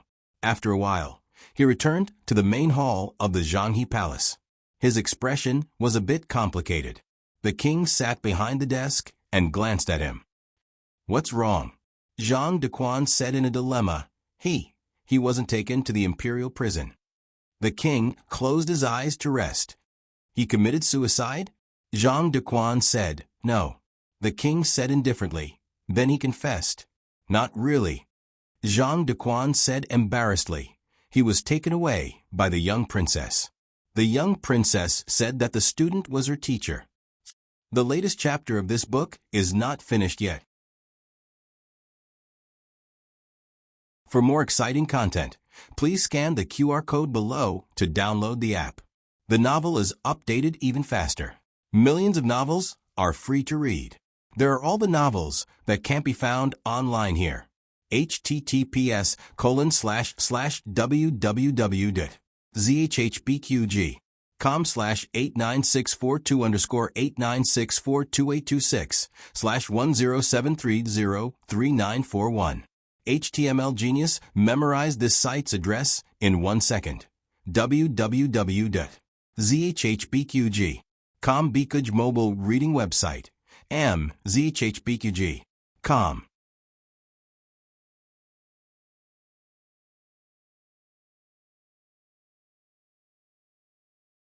Chapter 693.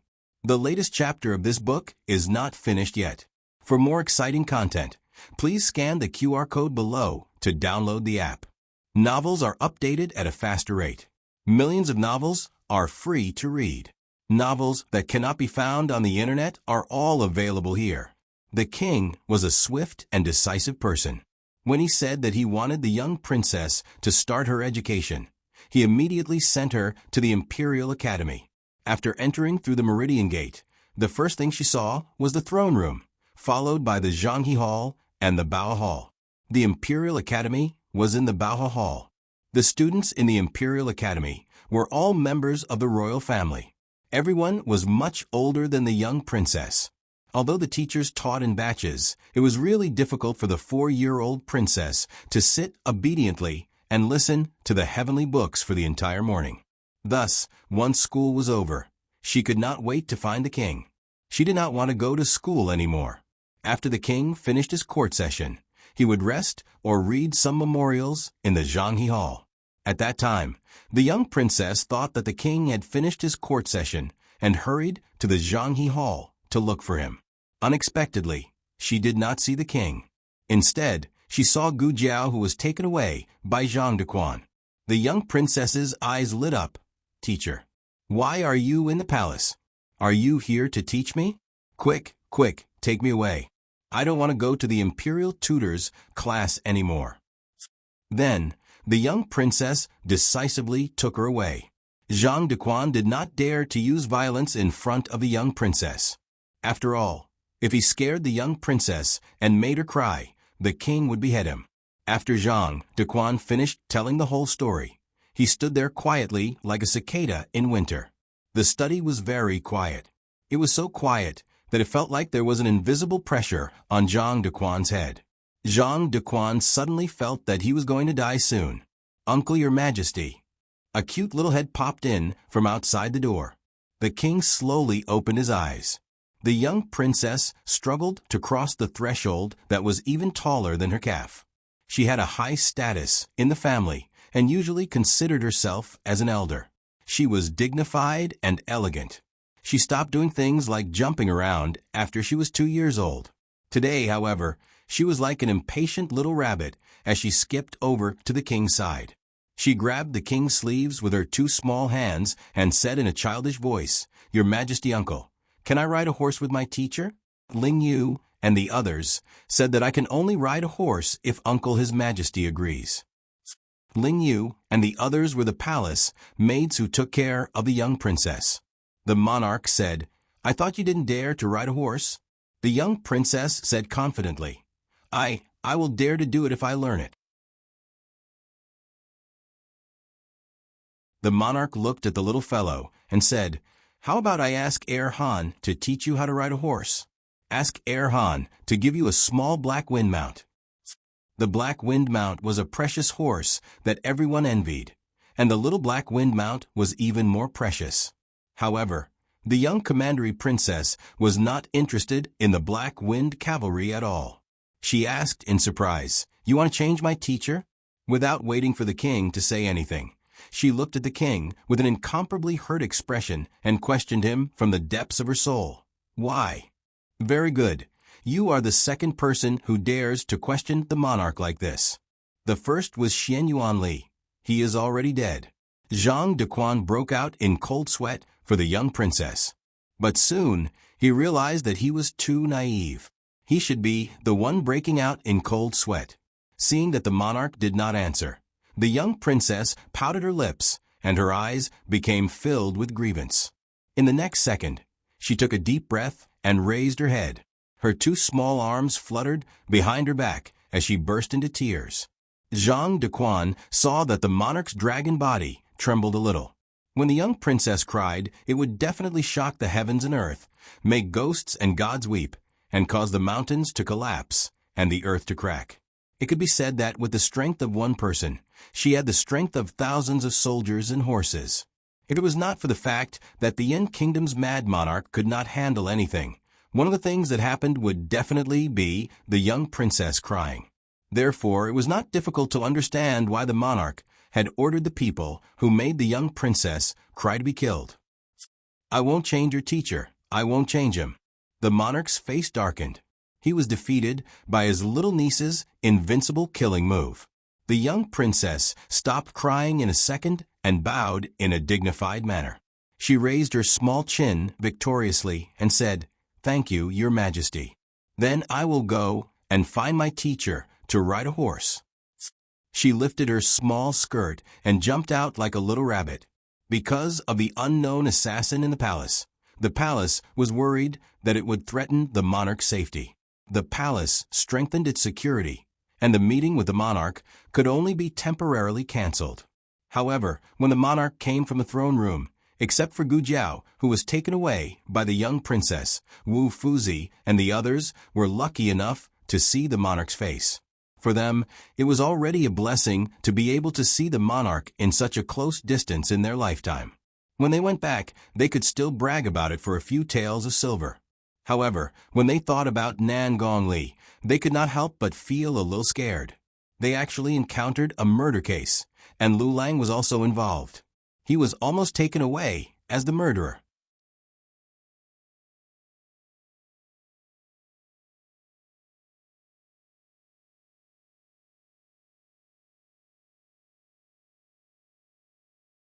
Wu Fuzi sent Gu Jiao back to the rented alley in a carriage.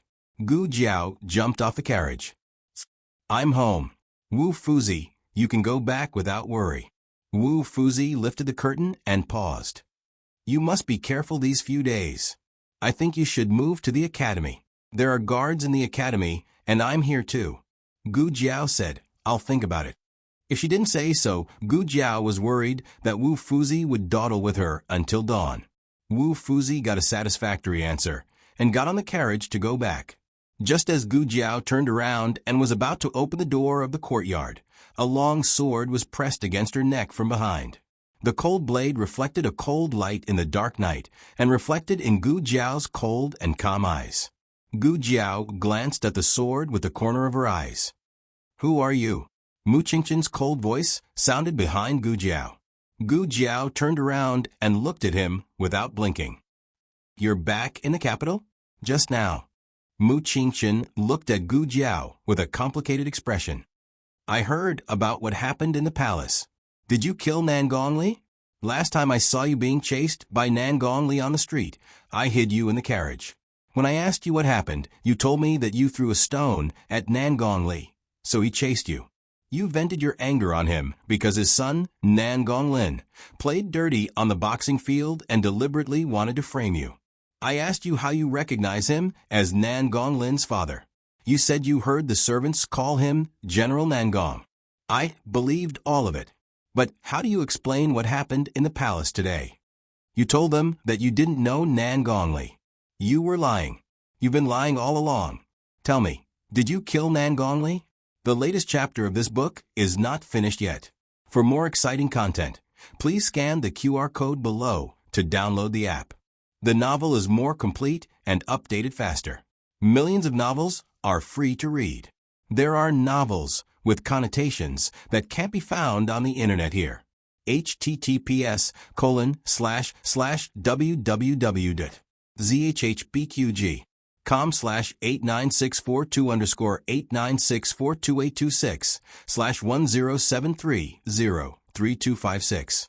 HTML Genius memorized the website address in a second. www.zhbqg.com Bikuj mobile reading website. zhbqg.com.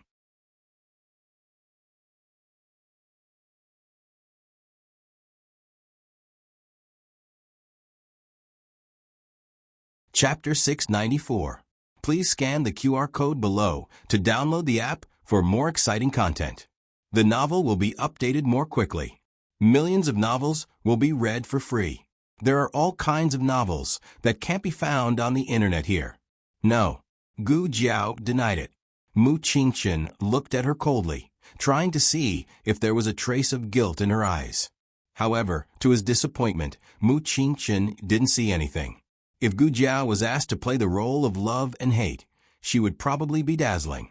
However, she didn't feel guilty because she was acting as herself. Flaw? It was impossible. However, whether Gu Jiao felt guilty or not was different from whether Mu Qingqian believed it or not. Mu Qingqian was not as gullible as Li Sandy. There was no logical blind spot in his thinking that could be led at will. He had his own inference and would not be affected by Gu Jiao. He clenched the hilt of his sword and said with cold eyes, "You won't save Nan Gongli. There's only one possibility for you to be at the scene. You killed him."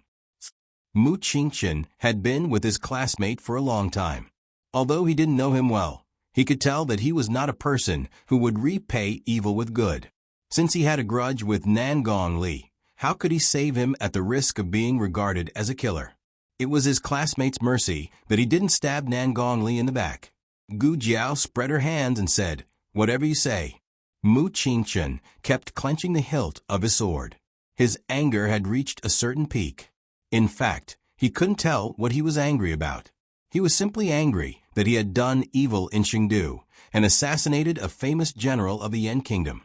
Or he was angry that he had been hiding a lot from him and had never been honest with him. "Who are you? What's your purpose in the Yan Kingdom?" Gu Jiao didn't say anything. Mu Qingqian was even angrier. Compared to quarreling with him and asking him why he didn't believe him, Gu Jiao's attitude of not wanting to say anything was the most maddening. Mu Qingqian gritted his teeth and said, "Why don't you say anything? Do you admit it?" Gu Jiao looked at him and said calmly, "If there's nothing else, I'll go in first. If you want to fight, do it another day. I don't want to fight in front of my house." With that, Gu Jiao didn't even look at the sword against her neck. She turned around and pushed open the door. Mu Qingqian said coldly, "Stop right there. If you don't make yourself clear today, don't blame me for making a move on you." Gu Jiao ignored him. Gu Jiao had already pushed open the courtyard door. Mu Qingqian was infuriated when he saw Gu Jiao turning a deaf ear to his threat. He raised his sword and stabbed at Gu Jiao's back. Gu Jiao didn't want to fight with Mu Qingqian, so she just dodged to one side. However, Mu Qingqian was determined to force Gu Jiao to make a move. He quickly made his second move. At this moment, a series of hurried footsteps came from a courtyard and came to the door. "Jiao Jiao, are you back?" Creak, the courtyard door was opened, and little Jing Kong's little head popped out. Mu Qingqian's eyes flickered, and he quickly withdrew his sword. However, there was still a trace of sword qi that he couldn't retract in time. The courtyard door was only open to crack. If he pulled her out, she would be injured. If he pushed her in, she would fall down. In a flash, Gu Jiao stepped forward and bent down to protect little Jing Kong, blocking the sword qi. Mu Qingqian didn't intend to kill Gu Jiao. Besides, he had already absorbed most of the sword qi. It was just a wisp of remnant sword qi. Even so, Gu Jiao's back was still cut open. Her clothes were torn, revealing a small piece of her smooth skin and a circle of cloth wrapped tightly around her chest. Mu Qingqian was slightly stunned. He only felt that the small piece of skin was dazzling. He didn't have time to think about what the circle of cloth wrapped around Gu Jiao's body was. He turned around, and his mind buzzed for some reason. Little Jing Kong didn't see Mu Qingqian outside the door. He thought that only Gu Jiao was back. He wanted to call out Jiao Jiao, but Gu Jiao raised her index finger and pressed it gently on his little mouth. Mu Qingqian wanted to turn around, but he somehow restrained himself. He squeezed the long sword in his hand and said in a low voice, "I'll find out the truth and evidence. If it's really you, I won't let it go." After that, he held the sword and stepped into the night with a heavy gaze. Gu Jiao closed the courtyard door and didn't let little Jing Kong see her back. Otherwise, he would be worried again. Little Jing Kong tilted his head and said, "Jiao Jiao, who was outside just now. I didn't understand what he said." "It's nothing. A classmate who sent me back." Gu Jiao touched his little head and asked, "Why are you here?" Little Jing Kong said, "The academy is on holiday. My brother-in-law sent me here." Gu Jiao asked, "Your brother-in-law is here too?" Little Jing Kong shook his head and said, "He was here at noon, but he went out now. He said he'll pick me up tomorrow, or Brother Chung Feng will pick me up." Xiao Hung must have something important to do since he sent little Jing Kong here. Gu Jiao guessed right. Xiao Hung did go to do something. Gu Qingfeng was there too. Xiao Hung first sent little Jing Kong to Gu Jiao and handed him over to Mistress Nan and Master Lu. Then he went to Tianxiang Pavilion and returned to the inner city with Gu Qingfeng. Gu Jiao didn't tell anyone about her assassination plan in the Imperial Palace, but Xiao Hung could guess it. There were two people who knew Gu Jiao the best in the world. One was Gu Yan, and the other was Xiao Hung. The moment Nan Gongli left the city to find Gu Jiao, the two of them had their eyes on him. Gu Qingfeng followed his carriage all the way. Xiao Hung first sent little Jing Kong to Mistress Nan and Master Lu. After Nan Gongli left Tianxiang Academy, he went straight to the Imperial Palace. Gu Qingfeng and Xiao Hung didn't dare to chase too close. Fortunately, Nan Gongli didn't dare to stop his carriage too close to the Imperial Palace. Nan Gongli contacted an Imperial Palace eunuch and sneaked into the Imperial Palace by hiding in a box of ingredients. Nan Gongli's bodyguard stayed in the carriage and waited. The news of Nan Gongli's death didn't spread out so quickly. It wasn't until evening that his bodyguard heard from passers-by that General Nangong was killed in the imperial palace. Others didn't know the inside story, but how could his bodyguard not know? Nangong Li went to kill that student from Qianxiong Academy. If something happened to Nangong Li, it must be that student who killed him. The bodyguard hurriedly drove the carriage to report to the Nangong family. It wasn't good to make a move on the street. Xiao Heng spread out the map of the inner city and said to Gu Chengfeng, "Go east." Gu Chengfeng drove the carriage and said, "Don't make a mistake." Xiao Heng said, "It can't be wrong." They passed through an alley to the east and coincidentally bumped into the carriage of his trusted bodyguard. The trusted bodyguard seemed to have noticed that he was being watched and turned around to pass through another alley. Xiao Heng looked in the direction of the alley and said, "Turn around and go to Nanyu Street." Finally, the two of them blocked the bodyguard at the corner of Nanyu Street. After getting rid of him, no one would know why Nangong Li entered the imperial palace today. Nangong Li's death caused an uproar in Chengdu. There were three major doubts about this matter. First, why did Nangong Li appear in the imperial palace? There was no record of him entering the imperial palace. In other words, he sneaked into the imperial palace. The servants of the Nangong family said that he went out with a bodyguard named Lu Dong. The Ministry of Justice immediately sent people to search for this bodyguard named Lu Dong, but they found him dead on the street. He was stabbed in the vital gate by a hidden weapon and died in a single blow. The murderer obviously had a strong anti-reconnaissance ability. There were no clues left at the scene, and no witnesses were found nearby. The case was in a deadlock as soon as there was a breakthrough. The second biggest doubt was the three eunuchs who died at the scene of the crime.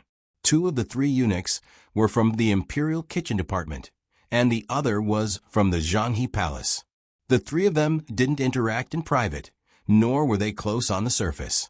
It was unknown why they appeared there together. There were sacks and ropes beside them, and they looked like they were going to catch something. After the coroner's examination, he speculated that they were killed by Nangong Li's internal force. Why can't it be the murderer's internal force? In the morgue, the Chancellor of the Supreme Court asked the coroner. The Chancellor of the Ministry of Justice was also there. He was also curious about this. The coroner said, "I've also examined General Nangong's body. General Nangong didn't have any internal injuries, so I boldly speculate that the murderer doesn't have internal force." The Chancellor of the Supreme Court frowned and said, "Without internal force, he could use a tree branch to kill the famous General Nangong." "Old man's son, do you understand what you're saying? You didn't make a mistake, did you?" The coroner said, "Neither servile nor overbearing. I've examined corpses for dozens of years. I don't dare say that I've never made a mistake. If you don't believe me, you can find another coroner to examine General Nangong's body." The Chancellor of the Supreme Court naturally found one. The result was the same as old man's son's. If he didn't need to use internal force to kill General Nangong, then he didn't need to use internal force to kill the three eunuchs. Based on this logic, the coroner deduced that the internal force that killed the three eunuchs came from Nangong Li. Thus, the third suspicious point of the case appeared. Who could have killed Nangong Li so easily without using internal energy, or without using internal energy at all? The Chancellor of the Supreme Court, Yang Chang, and the Chancellor of the Ministry of Justice, Dong Wei, investigated for a day and a night without finding anything. The Chancellor of the Supreme Court, Yang Chang, said that Lu Dong is clearly the best breakthrough point. As long as we can ask him what Nangong Li did in the palace, the truth of the case will be easily solved. The Chancellor of the Ministry of Justice, Dong Wei, said, "He's already dead. There's no point in talking about this." The Supreme Court and the Ministry of Justice were both outside Duanmen's court. However, the Supreme Court was in the west, and the Ministry of Justice was in the east. Seeing that the sky was about to brighten, it was impossible to go back home to rest. They could only go to the yamen to change their clothes and prepare to go to court to report the situation of the case to the king. When they were about to go their separate ways, Yang Chang saw that Chancellor Dong was deep in thought. He couldn't help but ask, What are you thinking about? Chancellor Dong said, I'm thinking who killed Nangongli. And he was killed in the palace. This feeling is like what? Yang Chang asked. Chancellor Dong shook his head. I don't have any conclusive evidence. However, when I stood at the scene of the crime and looked at Nangong Li's body and the tree branch that was thrown at the scene, I seemed to feel a murderous desire for revenge. This was one of Chancellor Dong's abilities. He was a judge with a keen intuition for cases. His intuition was accurate in most cases. They had once caught a serial killer, but they also had no clue. However, one time, the killer and Chancellor Dong met on the street. With just one glance, Chancellor Dong pointed at the person and said, "He is the killer."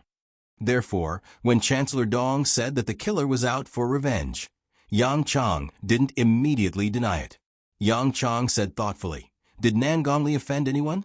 Chancellor Dong said, "You should ask who among the people Nangong Li offended could easily kill him.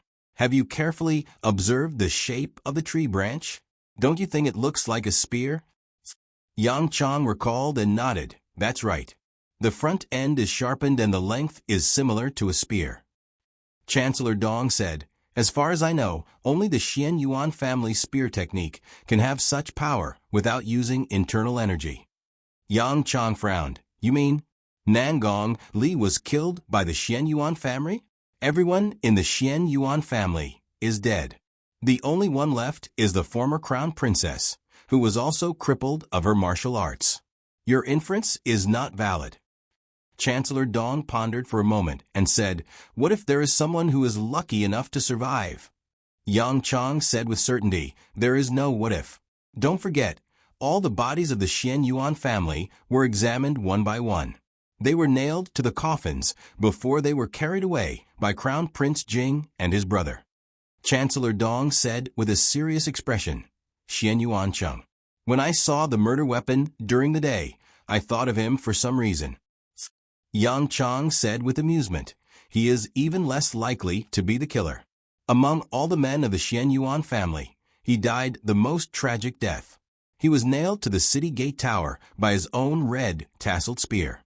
Thousands of arrows pierced his heart and he died. His body was hung there for an entire month. Crown Prince Jing spent almost all of his family's wealth in exchange for the bodies of the Xian Yuan family's men. If there was a single survivor, Crown Prince Jing would not have to go to such lengths." Crown Prince Jing, the current Duke of Anghua. Yang Chang paused and patted Chancellor Dong's shoulder. He said earnestly, "Elder Dong, I understand that you were promoted by the Xian Yuan family in your early years. You have always been brooding over the fact that you did not plead for mercy for the Xian Yuan family. However, you should also understand that you personally took over the case. The Xian Yuan family did indeed rebel. As officials of the imperial court, you and I cannot be associated with traitors. We cannot sacrifice ourselves for the sake of righteousness. Today, when you mention the Xian Yuan family in front of me, I will pretend that I did not hear anything. When you are in front of His Majesty, you must keep your mouth shut. Do not offend His Majesty." "Elder Yang," Chancellor Dong called out to him as he turned and walked towards the Supreme Court. Yang Chang turned back to look at him. "What is it?" Chancellor Dong's expression was complicated. "That incident back then, was it really not wrong?" Yang Chang asked, "What incident are you referring to?" Chancellor Dong said, "You know." Yang Chang's eyes darkened. He said seriously, "Elder Dong, you only need to remember that what the top 10 aristocratic families did was righteous. Nangong Li's death caused an uproar among the aristocratic families. Although Nangong Li was not the eldest son of the Nangong family, he was more outstanding than his elder brother. The Nangong family had always trained him as the successor. Who would have thought that he would be killed in the palace? The Nangong family was furious. He pressured the Ministry of Justice and the Supreme Court to find the murderer within 3 days. However, this was impossible. Not to mention that they did not have a clue now. Even if they had a clue, they would not be able to thoroughly investigate this murder case with great fanfare. That was because the emperor's birthday was coming. Everyone in Shang City was busy celebrating the emperor's birthday. At this critical moment, if they caused a commotion about Nangong Li's murder case, wouldn't it bring bad luck to the emperor? Moreover, Nangong Li sneaked into the palace without permission, which more or less made the emperor unhappy.